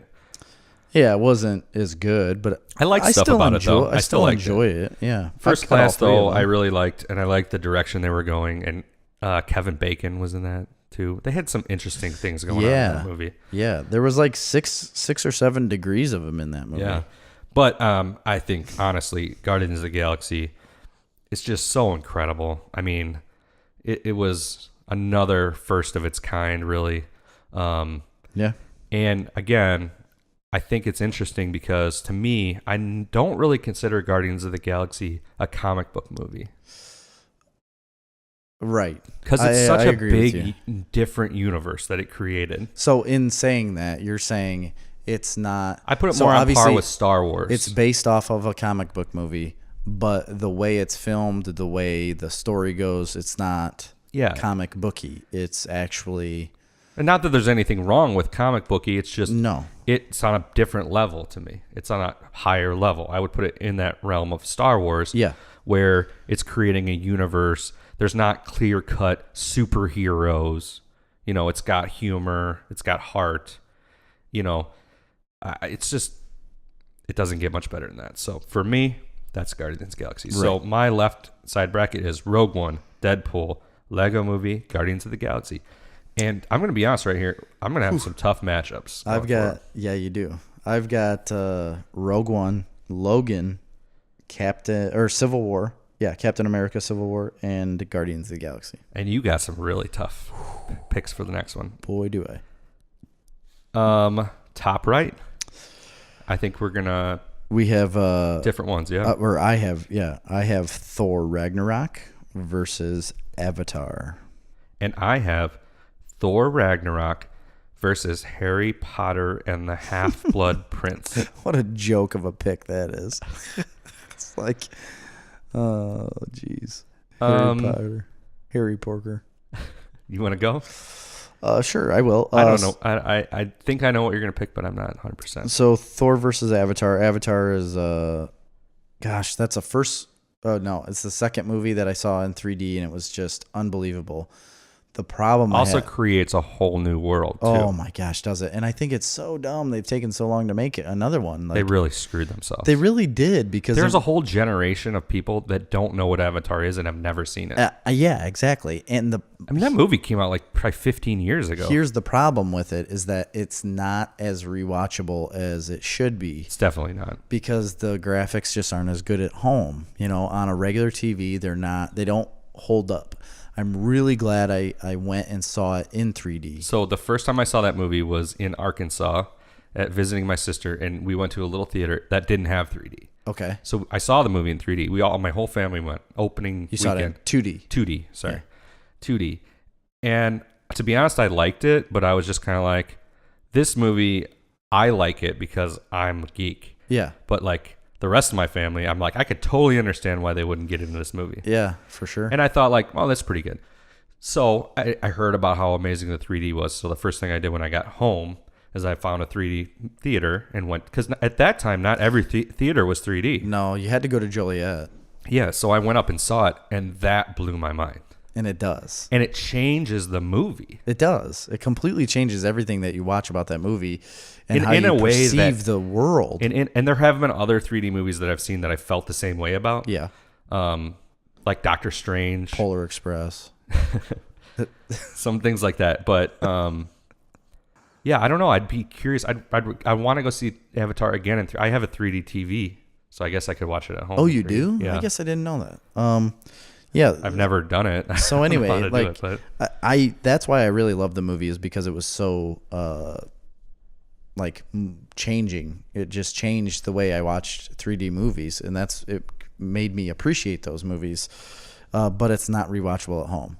But Thor Ragnarok, I could watch every day of my life and be okay with it because the story's phenomenal.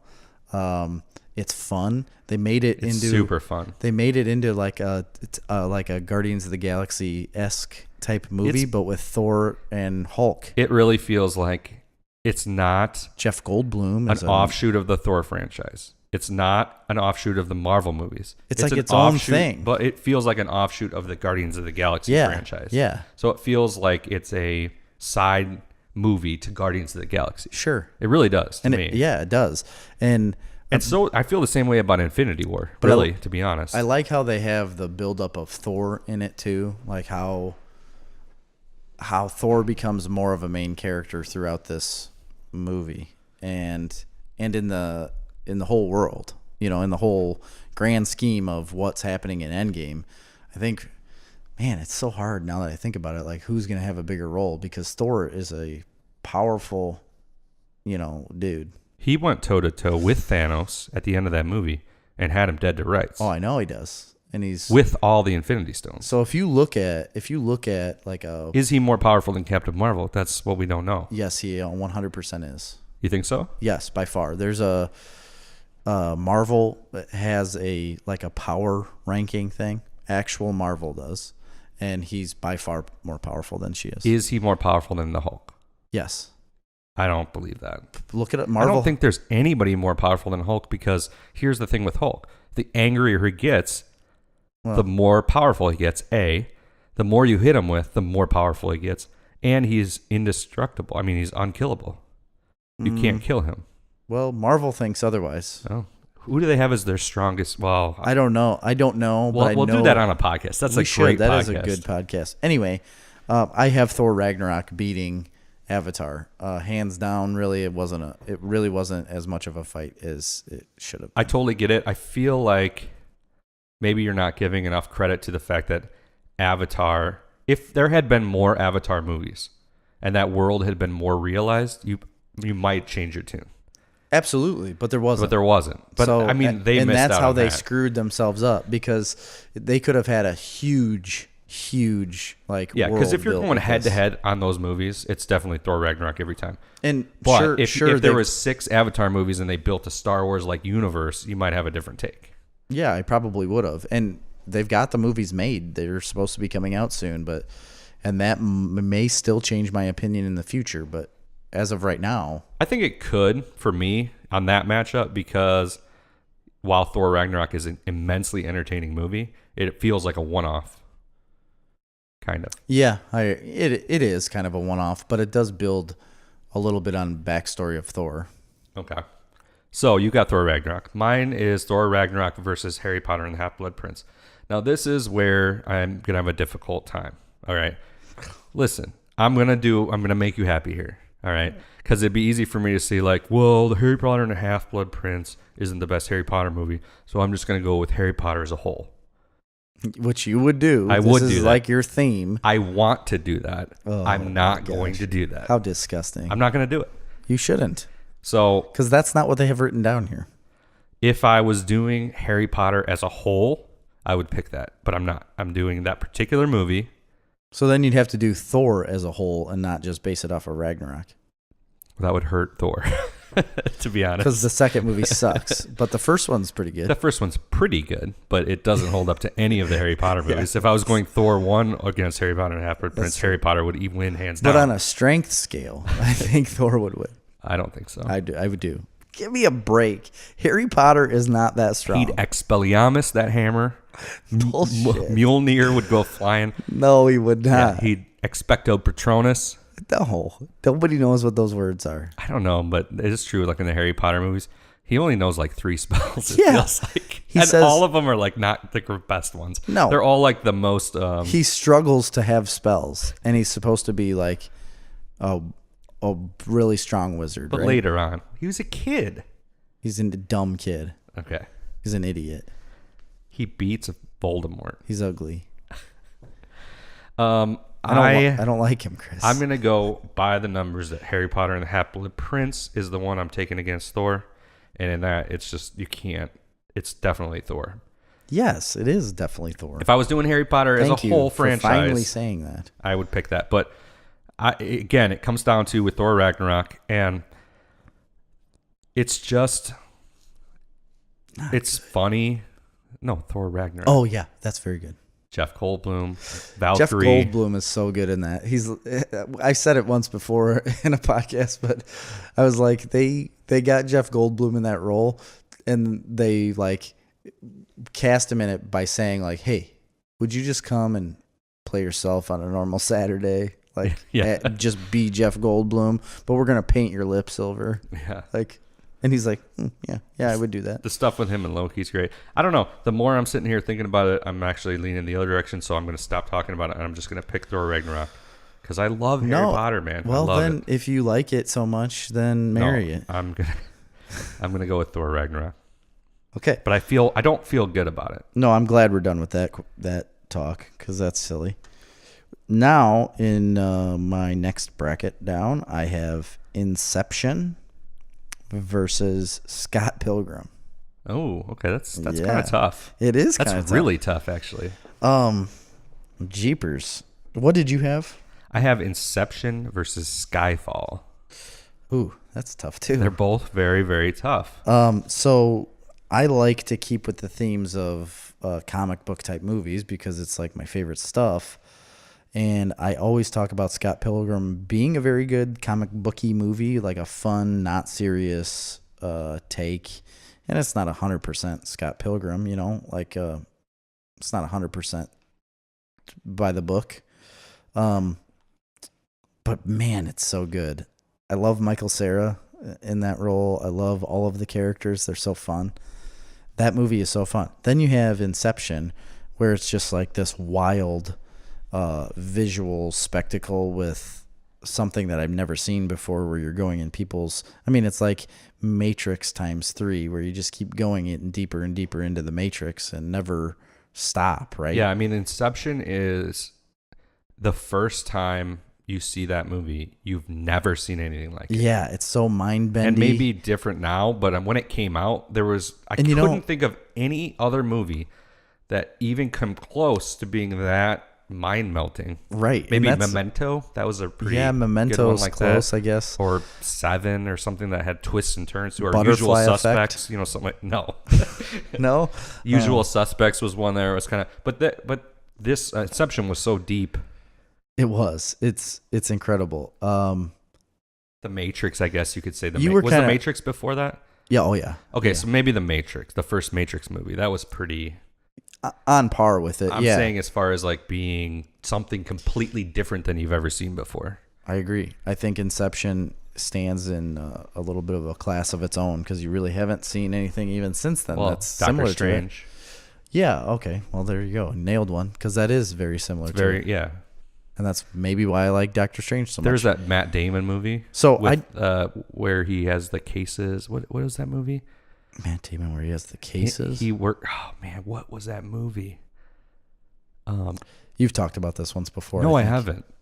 No, he like works for some like organization that can like travel through doors with like cases and what was that? I know what you're talking about, and I don't know the name of the movie, but I do know what you're talking about.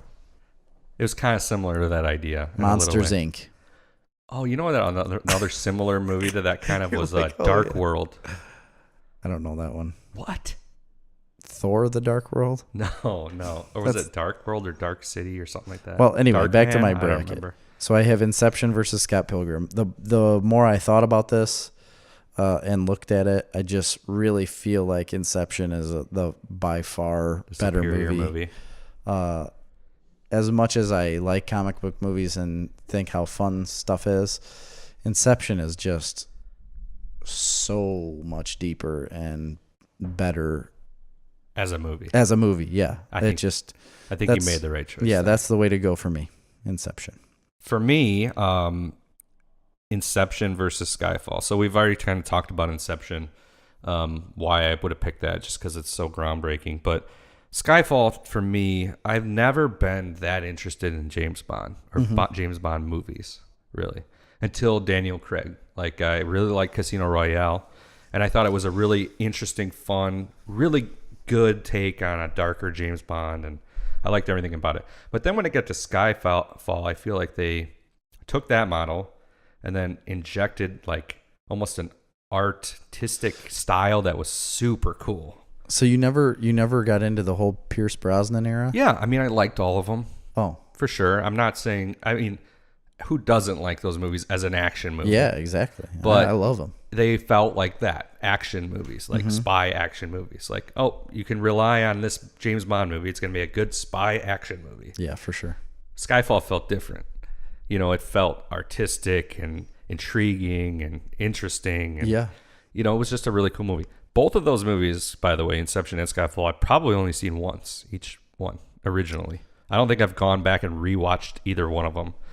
But I've never really felt like Inception's definitely one I don't feel like you need to go back and see it again. Because once you kind of get it. I want to. Now I do. Yeah, I know. The more we've talked Honestly, about it, I haven't go back thought and see about it. that movie In a long time, in yeah. 10 years. So Yeah. I don't know how old it is, but so it's a little tough for me, but really it's not because I'm going to go with Inception as well. Yeah. It's just a cool movie, man.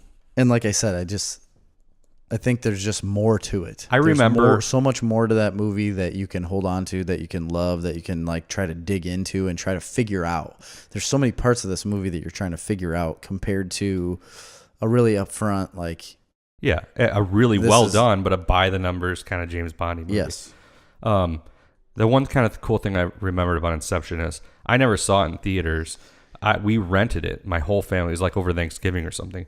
And my whole entire family went down in my parents' basement and we watched Inception. Like all generations. Yeah. And I remember shutting that movie off and us just talking for like 2 hours. Oh, really? Yeah, like about what is going on, and just like how cool. And I forgot about that memory, but until we started talking about it. But so that was a really cool thing. It came out in 2010. Okay, it's almost 10 years ago. Yeah, it's 2 hours and 28 minutes, and it's got a 8.8 score on IMDb. What's it got on Rotten Tomatoes? Ooh, I don't know. I'd have to look up Rotten Tomatoes because it's not on IMDb. It's really good. It's just a really good movie. So you have Inception as well. That clears up our top. It's a 86 on Rotten Tomatoes, 91 audience score. Oh, that's pretty good. I wonder what Skyfall is. Pretty good. Yes. So Skyfall came out in 2012. I guess I thought it was newer than that. Because there's another one after that, right? Quantum of Solace. Quantum of Solace. That's a 92. It actually ranks higher on Rotten Tomatoes. Wow. Well, I'm going with Inception. So I got Thor Ragnarok and Inception, and so do you. Yes. In that bracket. Those are the winners. The next bracket, oh my gosh. I have Captain America, the Winter Soldier. Oh, you got Cap versus Cap. Versus Captain America. I know this is going to be tough for you because Captain America, Winter Soldier, again, spy thriller, really deep, really cool political drama movie type thing. Captain America, the First Avenger, though, I know has a special place in your heart because you love that whole like military aspect to it. Yeah, it does. So I think you ranked Winter Soldier higher in your top 10 Marvels movie list, though. Will you stick with that? Are you sure? I don't know. No, I'm not sure. I really don't remember. But they were right all next to each other. Yeah. Did you have all three of them right next to each other? I did. I had like Civil War. I had like Captain America, Civil War, and Winter Soldier all there very close to each other. Like within 3 or 4 places of each other. But that was like 3 months ago. Who remembers I know. that? Who remembers that? And like we said, guys, like we're going to change our opinions on all of these things because it's a living and breathing thing. And I could have a different opinion tomorrow as I do today. Just happens that way sometimes. Okay, so Winter Soldier versus the First Avenger. Yeah, you laid it out there. I do love the spy thriller thing, but I do love the heartfelt American hero World War II guy. And that's what I went with. The First Avenger, Captain America, as the winner. Wow. Yeah. I would never have expected that. I did. Because I think Winter Soldiers as a movie is the better movie all the way through, but I totally get what you're saying about the nostalgic aspect The of nostalgic aspect, but also it's like this. But Red Skull's pretty cool. Red Skull's awesome in that movie. That dude is so good. What's that guy's? Mr. Anderson guy? It starts with an H. Mr. Anderson. Hugo Weaving. He amazing. was in Mortal Engines. Yeah, no, I know. You said it was terrible. Yeah, it is, but he was in it. Yeah, I like the fact that you take this little scrawny kid and all he wants to do is like not necessarily save the world, but like do what's right for the country. Does it help that you kind of look like the Chris Evans before the serum? Yeah, I think it does help me because like he wants to do what's right. I never realized that before. I mean, you're a little more built than he was as a scrawny one. Chubbier. I'm chubbier. Much chubbier because he was very scrawny. You do kind of look like him, though. Really? You think so? Yeah, kind of. I look like Chris Evans. Thanks. The scrawny Chris Evans. No, the real Chris Evans. Let's get this right. I just can't grow that awesome beard he has. Yeah, that's true. But I like this kid wants to do anything he can to help the United States. And the only way he sees himself being able to get in this war that he wants to fight, he wants to be a part of, is by doing something that he has no idea what the outcome is going to be of it. And he's like, screw it. Like, this is why I'm here. You know, I have to do something. I'm not as good as Bucky. I can't be as good as Bucky. Like, this is how I'm going to try to do it, to be a part of this, like a part of something bigger than him. And obviously we see how the outcome is of that. It changes his whole world. It changes literally the universe as it's told, you know? It's kind of everything. It's kind of the linchpin movie for the entire Marvel universe. You have to watch this movie first to understand any of the rest of it. I don't think you have to watch it first, but because people are if you so want the familiar story with of Captain America. Really? Are they? Do you think the general public, if you went out there and said, what is the origin story of Captain America, I'm they would saying, understand it? Do you need that origin story? I do. I think you do. You said it was the linchpin, and I agree with you. Yeah, yes, I do think it's the linchpin because everything, when I say that, I mean everything that happens in this movie impacts everything that happens to follow. Yes. But that doesn't necessarily mean that I think that you need this origin story to understand the stuff to follow. Okay, yeah. Understand it, no. But at the end, I think if you don't have this, Thanos wins. You know? Interesting. Yeah. So it's the spirit. Captain America is, he's the spirit. It is. It's the spirit behind it all. I agree. So I do. I have the first Avenger beating out the Winter Soldier. And you know what? I think it all is right in the world because he was always kind of jealous of Bucky's ability. That's interesting. It's an interesting take on it. Yeah. All right. Yeah. So I have Looper versus Captain America, the First Avenger. Well, I know what wins. Or do I? I don't know what wins, Jerry. No, you don't. If I had, I was just going to say if I had Looper versus Captain America Winter Soldier, it'd be different, but I already beat Captain America Winter Soldier with Looper. Yeah. Oh, yeah, you did. I'm going to go with, Captain America, I've said it before, the First Avenger is not my favorite Captain America movie, and it's not my favorite, it's not even on my top 10 Marvel movies list. You're silly. I'm approaching it more as a movie than the emotional aspect that you're taking out of it. I still think it's a good movie. I do think it's a good movie. I don't think it's as good a movie as Looper. That's weird. I think Looper had a great story and I think it's just an all around really well done movie. And I like how it plays with time travel and it plays with all the different aspects. I just think it, as a movie straight up, it's a better movie than Captain America, the First Avenger. I think Captain America, the First Avenger to me feels more like a by the numbers origin story movie. And Looper feels like a more in-depth movie. Like it feels like a real movie, and Captain America feels like an origin story. Here's a question for you. Do you think it's because of the time that these movies were made? So look at like when Captain America came out in the whole run of Marvel. It was right in the beginning, and I don't think they had the chops about them, like on how to make these movies the best they could be. I would agree with that. You know what I mean? And then Looper is coming from a place that's just completely... Would Captain America, the First Avenger be made differently would now? Would the story be better and the movie itself be a better made movie now compared to no doubt about that 10, 12 years ago? Because they've realized that character. Yeah. Yeah. A lot of it. A lot of the character has been realized, but I also think they've done a better job at realizing how to put forth origin story. I mean, just look how much things have changed when you go look at the first Thor versus where that character's come. It's completely and I like the first Thor, but they make the movies differently. Different. Now. Yeah, it's just so different. And he's not as like this dumb guy. Right. You know what I mean? Like they play him off as way too dumb. So I am going to go with Looper because I think as a standalone movie, it's just more story, more cinematic, more twists and turns. Just for me, I think it was a more interesting movie. Okay. So I'm going with Looper. All right. That's going to be quite a bracket buster, I think, for a lot of people. Maybe. I think Could it be. really will be, because I think people are going to tend to say that you would pick comic booky, seeing as how we have a whole podcast that revolves around that. I have a bunch of comic book movies. I mean, Thor. I have Deadpool. I have Guardians of the Galaxy. I know you do. I'm saying, but for that one instance where a comic book movie goes against a non-comic book movie, I think people would tend to pick the comic book movie as your winner. And you just specifically screwed them up.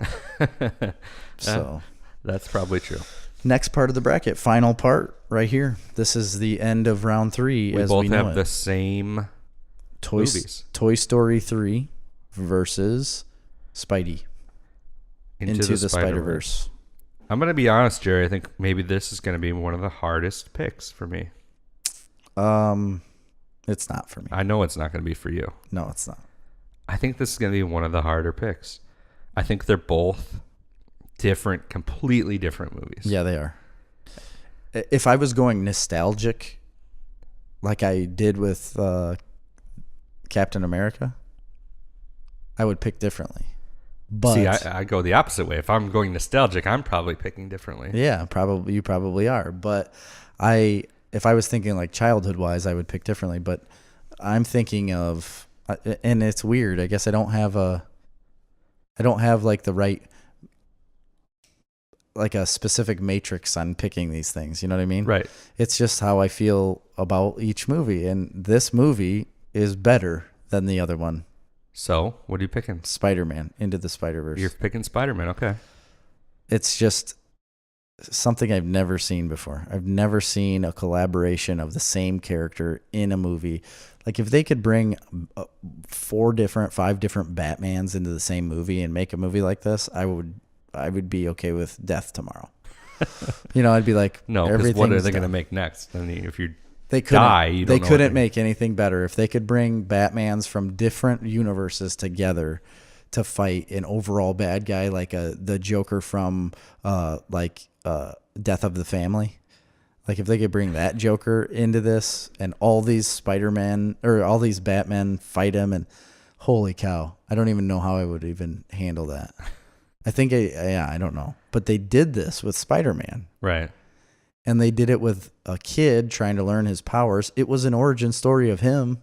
Yep, it didn't feel like one really, though. It's not. Even though it really is. This kid is trying to learn how to be Spider-Man, but yet you get...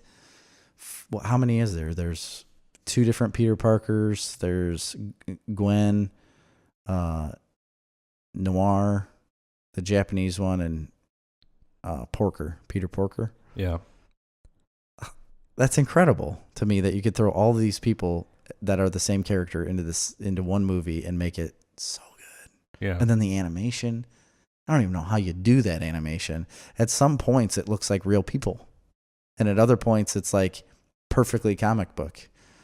And it's just wild. Like it's just a wild movie, and it easily beats out Toy Story because it's Toy Story. I mean, yeah, Toy Story is great. Toy Story 3 is great movie. Just can't hold a candle to this one. I'm going to say for me, it's not that simple. It's not that easy. Yeah. It really, really isn't. I mean, if I'm going for what movie as an adult or a comic book fan You more. You don't have to go by. I know, but if I was, I'd probably lean towards to Spider-Man. And I'm a huge Spider-Man fan too. That caps it off. I've been a Spider-Man fan my entire life. And it's got the heart, and it's some groundbreaking visuals and animation that's incredible. And I love comic books, and it's like a comic book come to screen. That being said, Toy Story 3, as a straight up movie, I clearly would prefer to watch Spider-Man anytime it was on a TV. If there's 2 TVs next to each other playing both movies, I'm going to watch Spider-Man. That's just the way it's going to be. Yeah. But Toy Story 3 really did something special. And I don't know if that's going to be changed now that they're doing Toy Story 4. But at the time, it felt like... And I wasn't big into the first 2 movies. I didn't really hit them right age-wise. Yeah. I was a little too old. I think by the time Toy Story came, I don't know, I just didn't hit them right age-wise, but Toy Story 3 really did something special where it managed to be super depressing, but also hopeful. Yeah. It's sad, at the beginning of it, Andy's going to college, and it sounds dumb saying it, but he's going to college, and these toys are like, what are we going to do with the rest of our lives? We're going to be packed away. And we don't know what this means. And then they obviously go on their journey, and all the stuff in the daycare I think is super interesting, where he's got this like weird society going on and everything. But, then towards the end where, they're facing their death, you know, and, instead of the classic Toy Story, like we're going to scramble to do whatever we can to make this series of events happen that's going to save the day. Yeah. They just are going through this incinerator, and they just are looking at each other. Yeah. And and they're going, and they're all, and what I think Jesse's like, what are we going to do? And they all turn to Woody. They're like, what are we going to do? Woody, you're the one that saves us, And Woody just grabs their hands, and nothing. They just accept. It's like the end of Rogue One. They're going to die, and they're going to die together. Yeah. And it will be a good death. Right, because they made Andy happy, when Andy was around. Like they knew they did their job as a toy. Yeah. And then that's crazy. And then they get saved. Yeah. And then then Andy takes them and gives them to another little girl, and they get their life back. They get love everything back. Everything that, it's just an amazing movie. Yeah. I mean, you really are selling that to me when you talk about it, because like I said, it's like the end of Rogue One, where those guys they're just sitting there watching their demise after they've completed everything they need to. Yeah. And they've done their job, and then they're just going to accept their fate, knowing that they've done their job and they've done a good job at it. And it's even deeper than that too, because it's like, it's even one step past that, because I think at that moment they realize that like their love for each other is almost as, is more than than what they needed from someone else. Right. Than what they needed from Andy. So I think Toy Story 3 is a better movie overall. I think it's a better movie. Do you think Sid's toys felt that way in their demise? Well, I don't know. While he was burning him alive with the sun? I think there's no doubt in my mind. There is literally no doubt. Dick? Yeah, I know. That Toy Story 3 is a better movie. Okay? I really believe it. But really? I think it's a better movie. I mean, even with the whole dad and uncle that stuff's amazing. And if they didn't have that in Spider-Man, it wouldn't even be a conversation. But the fact that Spider-Man can also manage, but it's not in the same way that you can do after you've built up with 3 movies and you've watched those movies with your kids your entire life. And I see that. You know what I mean? I can see what you're saying there. But they had so many different stories where the Peter Parker that he's like, I'm just gonna stay back and destroy this thing. And he's like, no, you're needed at home. Like, you have to go home. I'm needed here. I'm going to stay. Like, I can do this. People need you at home more so than you believe they need you, because he was of the mindset like that he was useless because his wife left him, because he was kind of useless, but he just didn't understand of like his role really. I don't know how you're going to pick this. I don't either. I still don't know, because, and I'll throw another way, which I've kind of said earlier, is Toy Story 3, it feels like the end, the end of something. Yeah. And Into the Spider-Verse feels like the beginning of something. Mm-hmm. It is. So it feels hopeful in a way differently than, I know the end of Toy Story is hopeful. I don't know what to do. Well, you're going to have to pick quick because we're at an hour 45. I'm going we got so much more ground to cover. To pick. Oh, man. I'm going to pick Spider-Man. No way. After all of that, I feel like that's the wrong decision for you. I do. After all of that, I think I have to go back to the simple truth of what would I rather watch? I Really? think Toy Story 3 is a better movie. But if I have to pick one off a shelf, I'm not going to pick Toy Story 3. I'm going to pick Spider-Man. Okay. So for me, it wins. All right. Then put Is it that on. is that? It's however you want to pick it there, Christopher. All right? I'm going Spider-Man. Okay. So to recap, I let's. had Thor Ragnarok, Inception, Looper, and Spider-Man. Yeah. I had Thor, Inception, Captain America, the First Avenger, Spider-Man. Wow. This is gets intense. crazier as it goes on, doesn't it? I know. It's pretty weird on how we go about this stuff. So we did score. I want to do this real quick because we've got like 15 minutes, and we scored round one. We can go long. If we go long, and we go round long. two. Stop it. I'm the producer. Producer says what the producer says. Well, Mike's the producer over there. Right. Oh, hey, Mike. Hey, what up, Mike? Fuck you, Mike. We don't keep him. We don't give him a mic. We don't give a mic to Mike. No, of course not. His name's Mike. Yeah. He doesn't need another Mike. And we don't like him. I feel like that's a trend. Isn't that a thing? Like where all the other podcasts, they just make fun of the producer guy that's over in the side, even though they're like best friends with him. Yeah, I don't know. Like Joe Rogan does that to Jamie, and him and Jamie are together all the time. Yeah. Come to find out. And then like Theo Vaughn has a producer guy that he makes fun of all the time. But Making good use of our 15 minutes here. They live together. Anyway, good point. Thank you for that. So we scored round one and round two. Yeah. How do you want to? Do you just want to say who? Do you want to say all the scores? So No, we don't need to see on the scores. I'm just gonna say who's killing it. Yeah. On Chris's picks. Okay. In round one, I had a two-way tie at 25 points.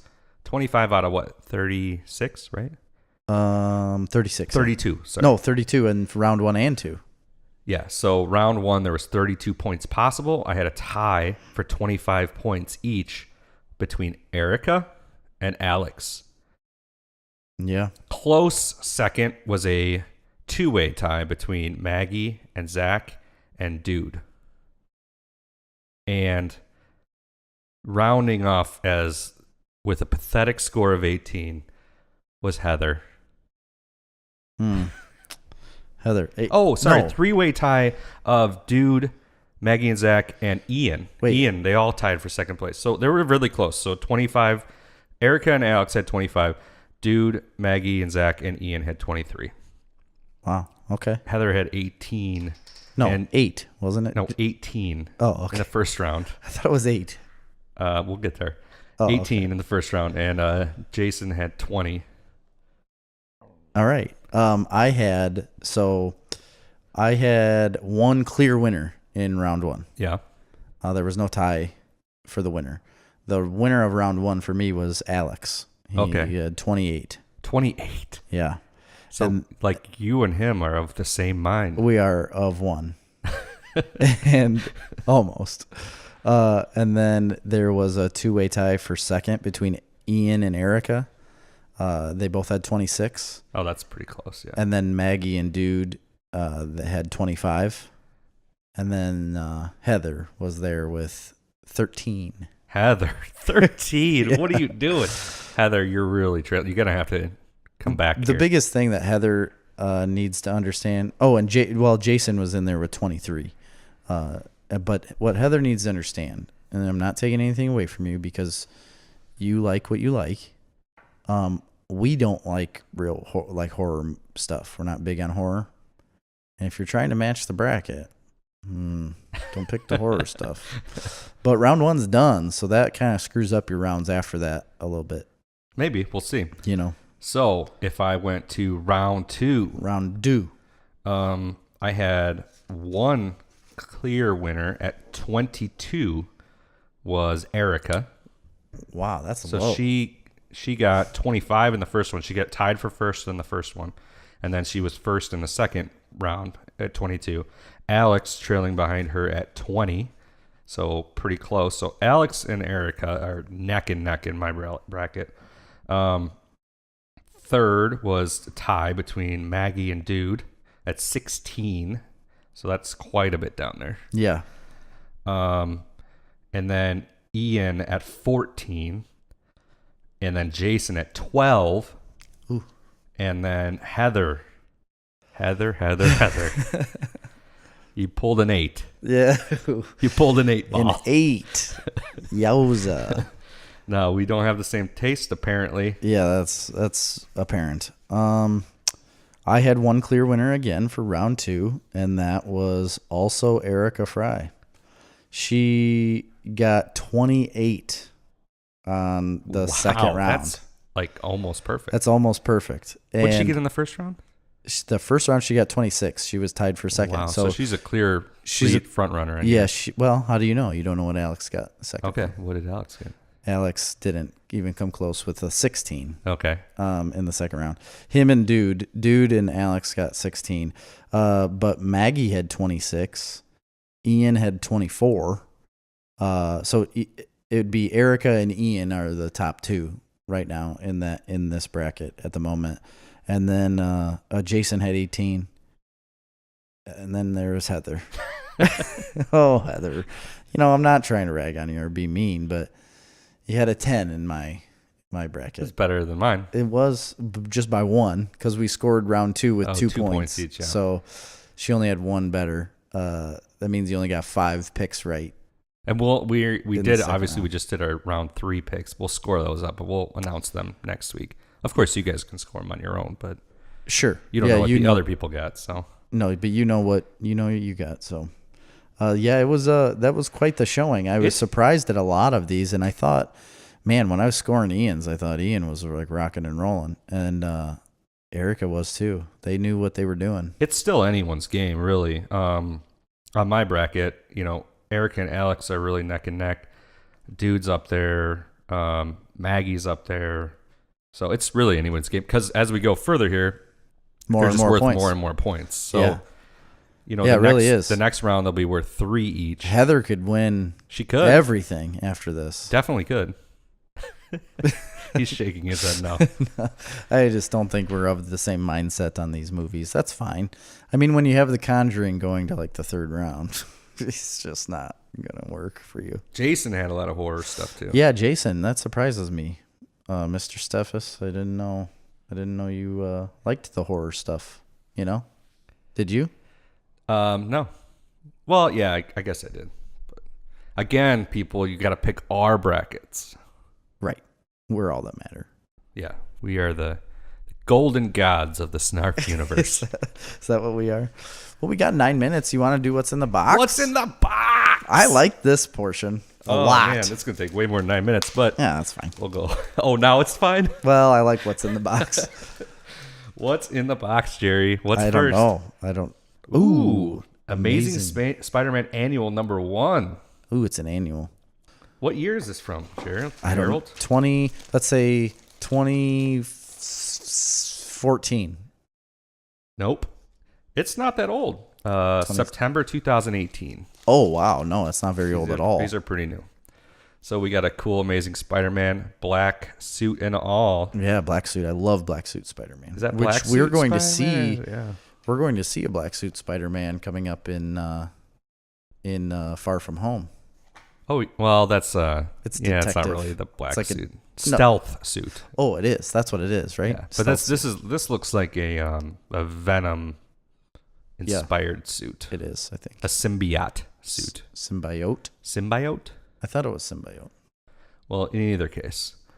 That looks pretty sweet. Next one, we got another Star Wars number 54. Ooh, with Leia. A lot of Leia covers. There is a lot of Leia covers. She's a big character in this, and I believe that's the Darth Vader. Maybe. Probably. It's looks like his lightsaber. A Sith lightsaber. It's red. It's definitely Darth Vader's. Yeah, well, he has a red lightsaber, so it's definitely his. Well, right, but so did like a lot of Maul. them. Yeah, and Kylo Ren. Oh yeah, that's true. But they all have. But red. this is a young Leia.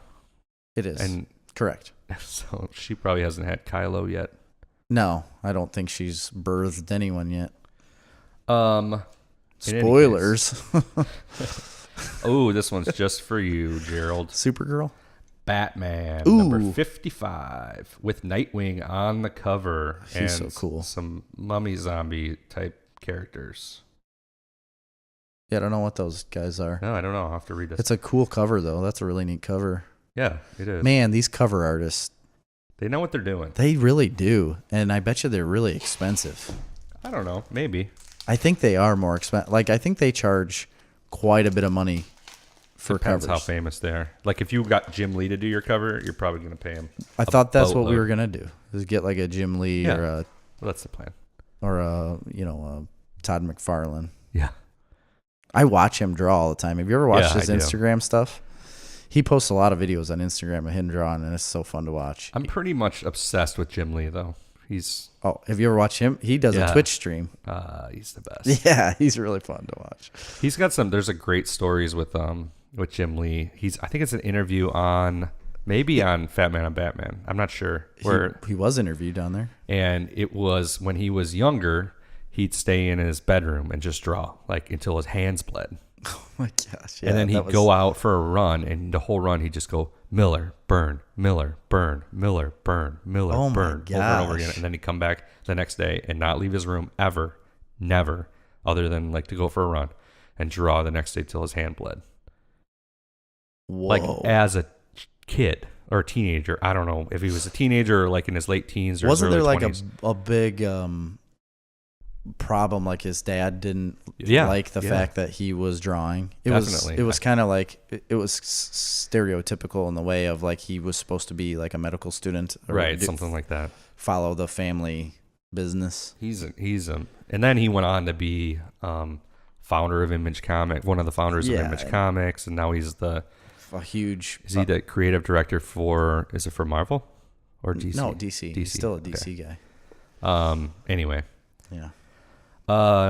Old Man Logan, Ooh, look at that cover. number 47. I like that cover. That's kind of like a horror cover, though. Looks like a Walking Dead Yeah, it does. type cover. It's all like the Logan's all white with black in the background. I'm gonna have and to red. get caught up on the new Old Man Logan series. Yeah. Old Man Logan was awesome because it was like a short run, a one-off. Yeah. I mean, it wasn't a one-off comic, but it was a one-off run that was never. I don't think it was supposed to come back, but I think it just did so well. But it, was wasn't right definitely away not. when it got rebooted. It was a ways later. Yeah, it was quite a few years after it was a few years after that one graphic novel came out that they started the actual run. Yeah, and I remember when it had come out, like the first book was out or something, and I went up to the comic book store and I got it and I brought it back and I texted you and I'm like, I got it, I got Old Man Logan, and I don't know what I was doing, like I couldn't read or something, and Jerry just texted me back. He's like, that's Wolverine Origins. Yeah, I do remember that And I'm now. like, oh man, Like, why did you? because I buy wasn't that? like a huge fan of Wolverine Origins as much. So, all right, we got Amazing Spider-Man number 5. Oh man, Cool. These looking cover. covers are so cool. We got a sweet Daredevil 608 with Daredevil punching Matt Murdock. Who's the writer on that one? Soul. Oh, okay. Charles That's Soule. still the Charles Soule run. Okay. Next. This one's intriguing. What is that? It's a cap. It's a big one. That's the back cover. They're all the same. All the Marvel. Oh, it is a big. Oh, there's more than one. Yeah. There's a bunch. This is going to go on for a little bit. That's crazy. Old Man Logan number 1, the annual number 1 With the Punisher. with the old Punisher. man Punisher. Yeah. Really old Yeah. man Punisher and a Hulk baby. That's pretty cool. This little Hulk baby. Bonus, a tale from the Punisher's Wastelands Journal. Cool. That's cool. We got a Deadpool number 4. Number 4, huh? That's pretty Who started that run? I don't know. I don't know. Scotty Young is the writer, but we got Star Wars number 53. I'm not crazy about that cover. No, neither am I. That's Kieran Gillen. Kieran Gillen, yeah. He's good. Who's the pilot there?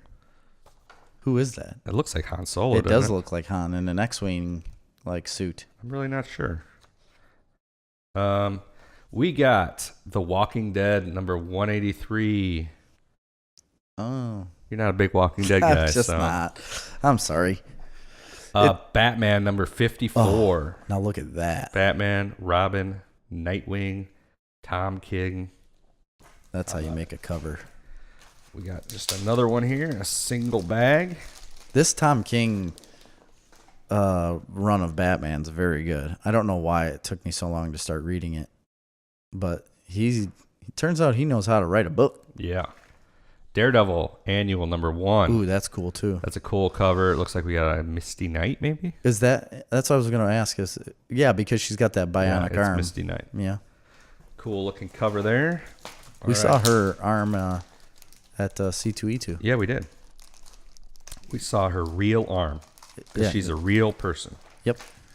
No, they had a display because they're auctioning off the Marvel Netflix TV show props. So they got it. They had Daredevil's suit and clubs. They had his cane and his glasses. They had Iron Fist's mask. They had the Luke Cage's outfit, and they had Misty Knight's arm. And the Murdoch. Oh yeah, and Nelson and Murdoch. Nelson and Murdoch like plaque. Yeah. For their office, Which is cool. I would like that. That would be the coolest thing. I think so too. I mean, I would love to have the Daredevil suit because it looks like it was something that could fit me. Yeah. Apparently he's small. What's his name? Charlie Cox. Charlie Cox. Apparently he is a tiny man. Yeah, he's not very big. No. And that suit could easily have fit me. Yeah. I think. I honestly think it might have been tight because I've got a bit of a belly now. The Luke Cage outfit didn't look very big either. Not big enough for that large man. Yeah. Actors are always smaller than they look on TV. Yeah, it's like a mirror. It's like your rear view mirror. Objects are closer than they may appear. Side mirror. Yeah. Yeah, the passenger side. Old Man Logan, number 46. Sticking with those covers, I kind of like them. I like them I a like lot. covers like that. I like that kind of art style. Very I don't know, simple. what would you call that? It's like a grunge, kind of like grunge. I guess. Yeah, it is. It's black and red and white. Yeah, I like it. The inside art doesn't look the same, obviously, because it's a different artist, but still looks good. We have an Amazing Spider-Man number 4. That's a weird one. Yeah, is that a Sentinel or There's what is some that? weird things going on there. Who knows? Otley. We got Ryan Otley. Ryan Otley on this book. We saw him. Yes, we did. There were so many We people. also follow him on Instagram. He is the penciler on this book. Insta, as the kids say. Yeah.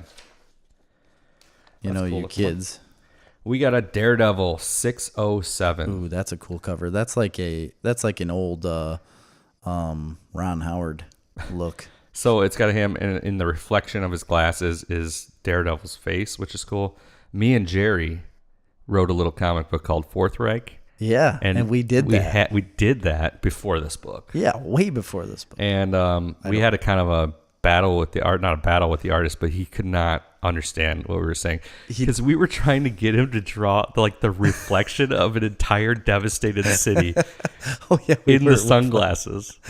I forgot about that. And it wasn't until after we got the art back and I'm like, oh yeah, that's stupid. That was dumb. Oh, you can't put 10 different crumbling buildings in the reflection of his glasses. Like a half an inch round sunglass also reflection. Sitting in a car, driving the car, like everything else around him. Yeah, that's really silly. It's hard to do that though, like to think about what somebody has to draw. It's so easy to write on a piece of paper. You see a close-up of his face, and in the reflection of his sunglasses is the crumbling world in front of him. And you can see it in your head. Yeah, of course you the can. way you want it, But you wouldn't even be able to do that in a movie. I mean, it's like an impossible thing to do. Yeah, it would be. And I remember there was like another panel that we had written in the beginning where he was walking down the street and there was like a billboard in the background and all this stuff. And I remember him writing us back and saying like, you need to have like a clear focal point because I can't put all of this stuff in the exact same panel. This is back in the day before we knew what we were doing. We were dumb kids. Before we were comic book professionals. Yeah, now we've got it down so well that Speaking of comic basically books, done. Our comic book. Yeah. I found a pretty amazing artist today. Wow, did you? I was looking at all of his sequential I don't remember his art. name. I should got it. But his sequentials were cool. His covers were really cool. Just, incredible. I feel like we could do a lot of stuff with that guy. I contacted him.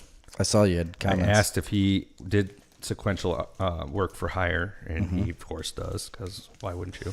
Yeah, I don't know what he charges, but we'll find out. yeah, we'll find out. I told him, I'm like, well, we're going to be contacting you. Yeah, because he's very good. He had he was drawing a Hellboy sketch. Yes. And it looked amazing. And then when you go to his website, though, he had said his sequential art is different than what his covers are, Very which different. it is very different, but it's still so good. That's one thing you gotta Wow. watch with artists, because they'll spend like a long time like drawing a portrait of something that's like amazing. It's like the best drawing you've ever seen in your life. Yeah. But that's a completely different thing than drawing sequential It's a different artwork. style of Just drawing. different. And that's why you have cover artists right. and sequential artists, because there are people that don't want to take all of the time on one picture. They want to be able to draw this sequential stuff. And then you've got the people that don't want to have to draw like 20 different things or have to draw cars and people and all this stuff. They want to just hone in on one thing and draw the cover. Well, and it's a completely different thing to draw a really cool portrait of a character, or even a scene. Yeah. Or cover, for example, and like make it look amazing.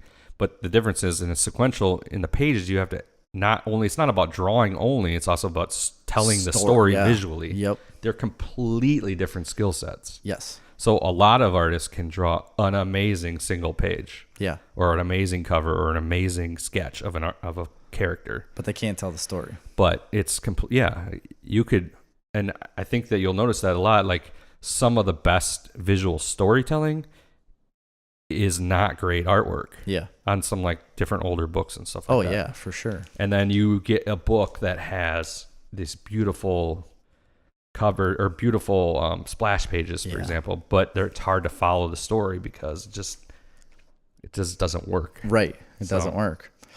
But yeah, that's cool. I really do want to talk to that guy and see what we can I didn't work really out. spend a lot. I didn't get the time to look through his sequential stuff on his website. Oh, I was. It's really good. I liked everything about it. I think there's styles in there. He has multiple different styles on how he drew people. Really good at drawing people. And I think there's a few of them that I would go with for Jetpack Samurai. Which is based on a lot of the artists we've looked at, seems to be like it must be the most difficult part, because lots of times it can be really cool looking artwork, but the people just don't look right. Yeah, it's hard to get a person to look correct in a scene, especially when you've got them moving around and doing different things. And I think it takes a lot of time. It does take a lot of time, and it makes me appreciate a lot of these artists that are drawing superheroes and like Batman and stuff all the time, and listening to like Jim Lee explain anatomy, and Todd McFarlane does the same thing. You have to be good at the human anatomy in order to be able to draw these people because of how they're moving. But it's also, McFarlane was explaining the other day, I was watching, that he said you can't have a person just in any scene, no matter what panel you're drawing, you can't have a person just standing normal. He's like, it does nothing for you visually. He said it looks boring and it would be a bad drawing if they're just standing normal. He said everything is like tight. He's like, their hands are positioned a certain way so that they're, you can see all of the fingers spread, and their arms are up so that you could see like how their chest is pulled out and the muscles in their arms. He's like, but they have to be standing that way every single frame in order to make it interesting to you, because otherwise it's a very boring story looking at people standing normal. Right. He said, because if you just take pictures of people having a conversation and they stand normal, you would not care about what they're talking about. Right. And it made a really good point. Like, that's why all of these superheroes and people that you see are like so well defined and so animated. It made a really good point to me once he said that. Yeah, for sure. I've heard some like top level artists say that when they're working on a book, like maybe it's a really big project for them, they will even have like figurines that they pose. Yeah. Oh, I could definitely see him doing that. That makes a lot of sense to do that. And you're thinking like, well, even a guy that's been an artist forever and is the top of his craft, he might still pose, whatever those dolls are that they use for like sculpting or whatever, Yep. or things like that. And it makes you think like it is not easy. No. To make it look right. Because you've got to have incredibly everything symmetrical and in line, and you got to think And about perspective. the perspective of things and how, like if part of your body is covering another part of your body, where that ends up. Right. You know, like, so if an arm is coming down, but it's covered by half your body, you still have to have it in the right angle and the right position to end up on the body in the right point. Otherwise it'll look off Just in the picture. one little thing. And Well, there- your eyes are so good at detecting Yep. that one little thing being off 'Cause it's will not ruin the natural. whole page. If it 'Cause, doesn't yes, look it's not natural, it's not right. And I saw a drawing of a guy shooting. He was like looking down at you shooting a gun, and the bullet was coming out of the gun, and the bullet was off just a fraction. It just wasn't at the right angle from the gun, and it threw off the whole drawing. I don't care how well you drew that person. I don't care how well that gun looked.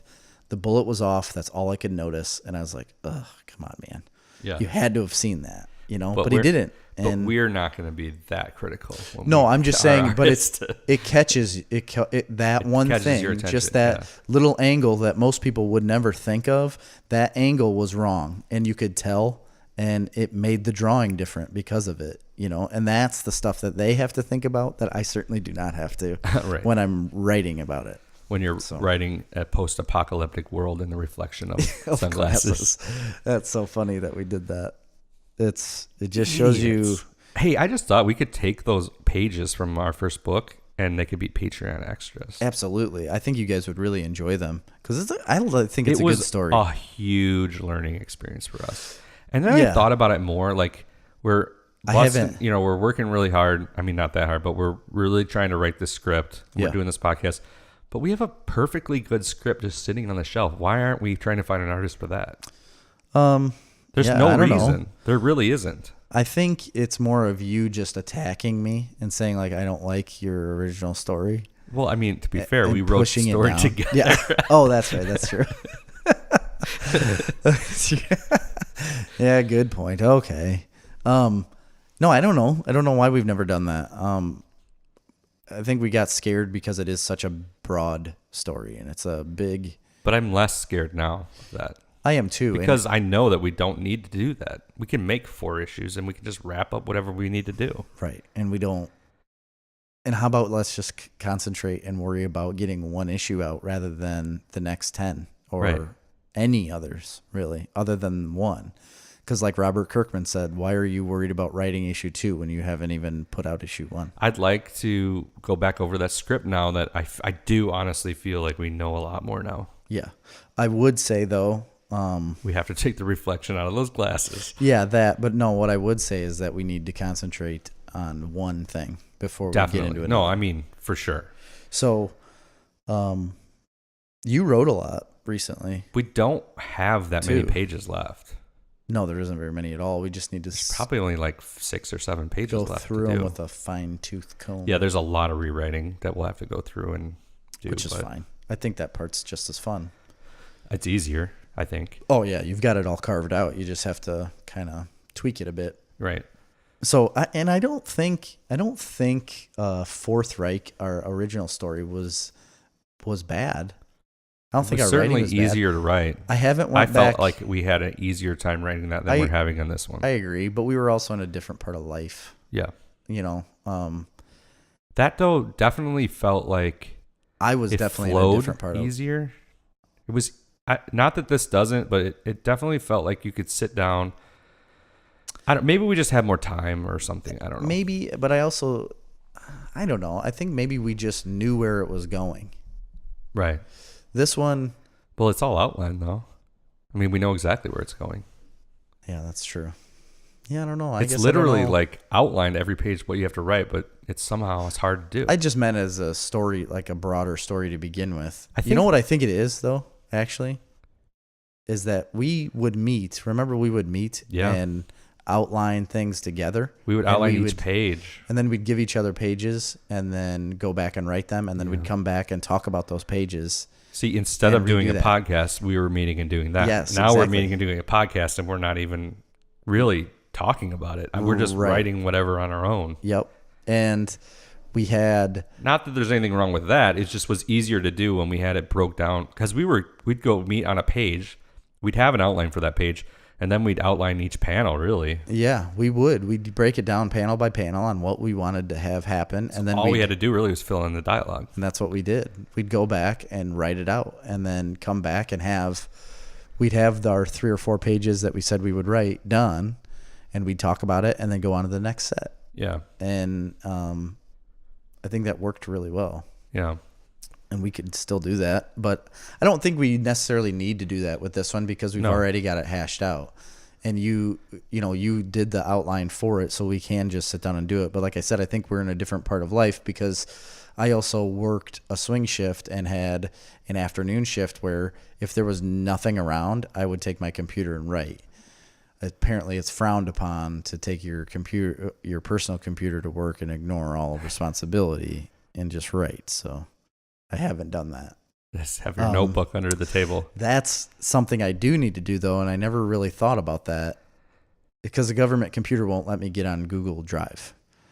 It won't let me open up stuff in Google Docs. It doesn't matter because you wouldn't dare to do that at work anyway. No, I would never do that. But if I wanted to use Google Docs because it's a phenomenal platform, I couldn't. Right. It's not allowed. It's blocked. So it makes sense to have a notebook. Although you wouldn't write in a notebook either on work time, but like on your breaks or lunch breaks and stuff. Yeah, exactly. On my lunch break. Yeah. That's but fun. Another thing I was thinking about Fourth Reich, I know we're probably over on time here, but about writing that is that it almost felt easier maybe because like we were chewing through so much story. Every page moved the story forward. Yeah. So, and every piece of dialogue moved the exposition forward. Yeah, and that's completely different than the one we're writing now, where we're writing basically conversations that aren't necessarily critical to the story. They do move the story forward, but in a different way. Yeah, and they're smaller. It's like reined in smaller than what this other story and was. Everybody always told us, they said, when we did that and we complained and we asked questions about having this problem with this ongoing story, everybody said, write the small story. It's harder.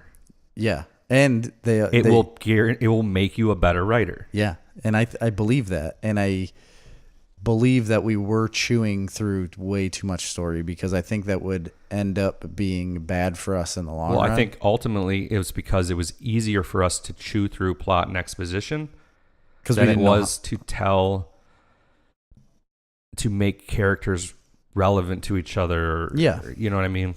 Yeah, I do. I do know what you mean. That was our big issue. And I don't think we have that issue anymore. It's just that we need to just figure out how to write that small story, how to write the tougher stuff. But I think we're doing, or you're doing at least, a very good job of it. So that's where we're at on the comic book. Like, what did you say that we've got 7 pages left? So I know, what was the pages you were writing? Was that it was 6 in and the middle. 7 or something? Yeah, 6, 7, 8 or something like that. Or you did up to 8, I think. I did 8, 9, and 10, I think. And then... And I think the last 4 are done. Yeah, the end fight you did a while ago. Well, like a month ago or so. So we maybe have 10 pages left. Oh, I guess I didn't realize it was that much. I thought it was less than that. I can't remember exactly, but we're getting there. Yeah, it'll come along. It's fine. But again, that's what I was going to say is when I was writing Fourth Reich, I was on an afternoon shift where when nothing was around, I could just write and that's all I wanted to do to begin with.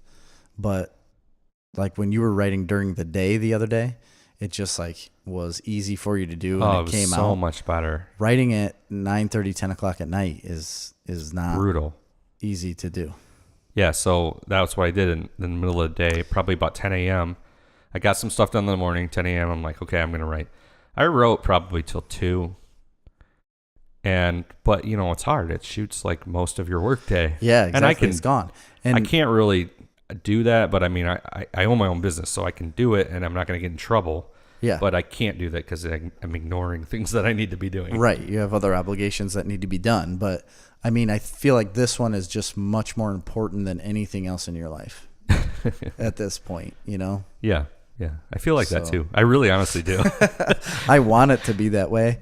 I just can't. Plus, we have the podcast, Yeah. which is like a whole nother set of The problem obligations. is, like, financially, I couldn't just leave my job. And that sucks. You know, that sucks that I'm in that position. But, so I think we're wrapping it up here. Yeah. For Snarf Talk. Well, next week we've got round 4, Yeah, round 4. right? Picks. Yeah, round 4. Those are scored at what points? 4. 4 points. Oh, it goes up 1 point for each round, huh? Well, no, round 5 is worth 6 points. Oh, And the championship's worth 10 points. yowza. That's a big one. Yeah. You want to get that one right. Some of you did not. I can't But pick we'll Toy find out Story who. 3 because I'm still like thinking about that in the back of my head. I'm like, I don't know if I made the right choice there. Well, I don't think you did when you've made this huge argument on why you were going to pick Toy Story 3 and then ended up picking Spider-Man. So, Yeah. well, oh well. You We'll live- find out what happens on the next episode. Yep. Of Snarf Talk with Chris. And Jerry. We'll See ya. see ya.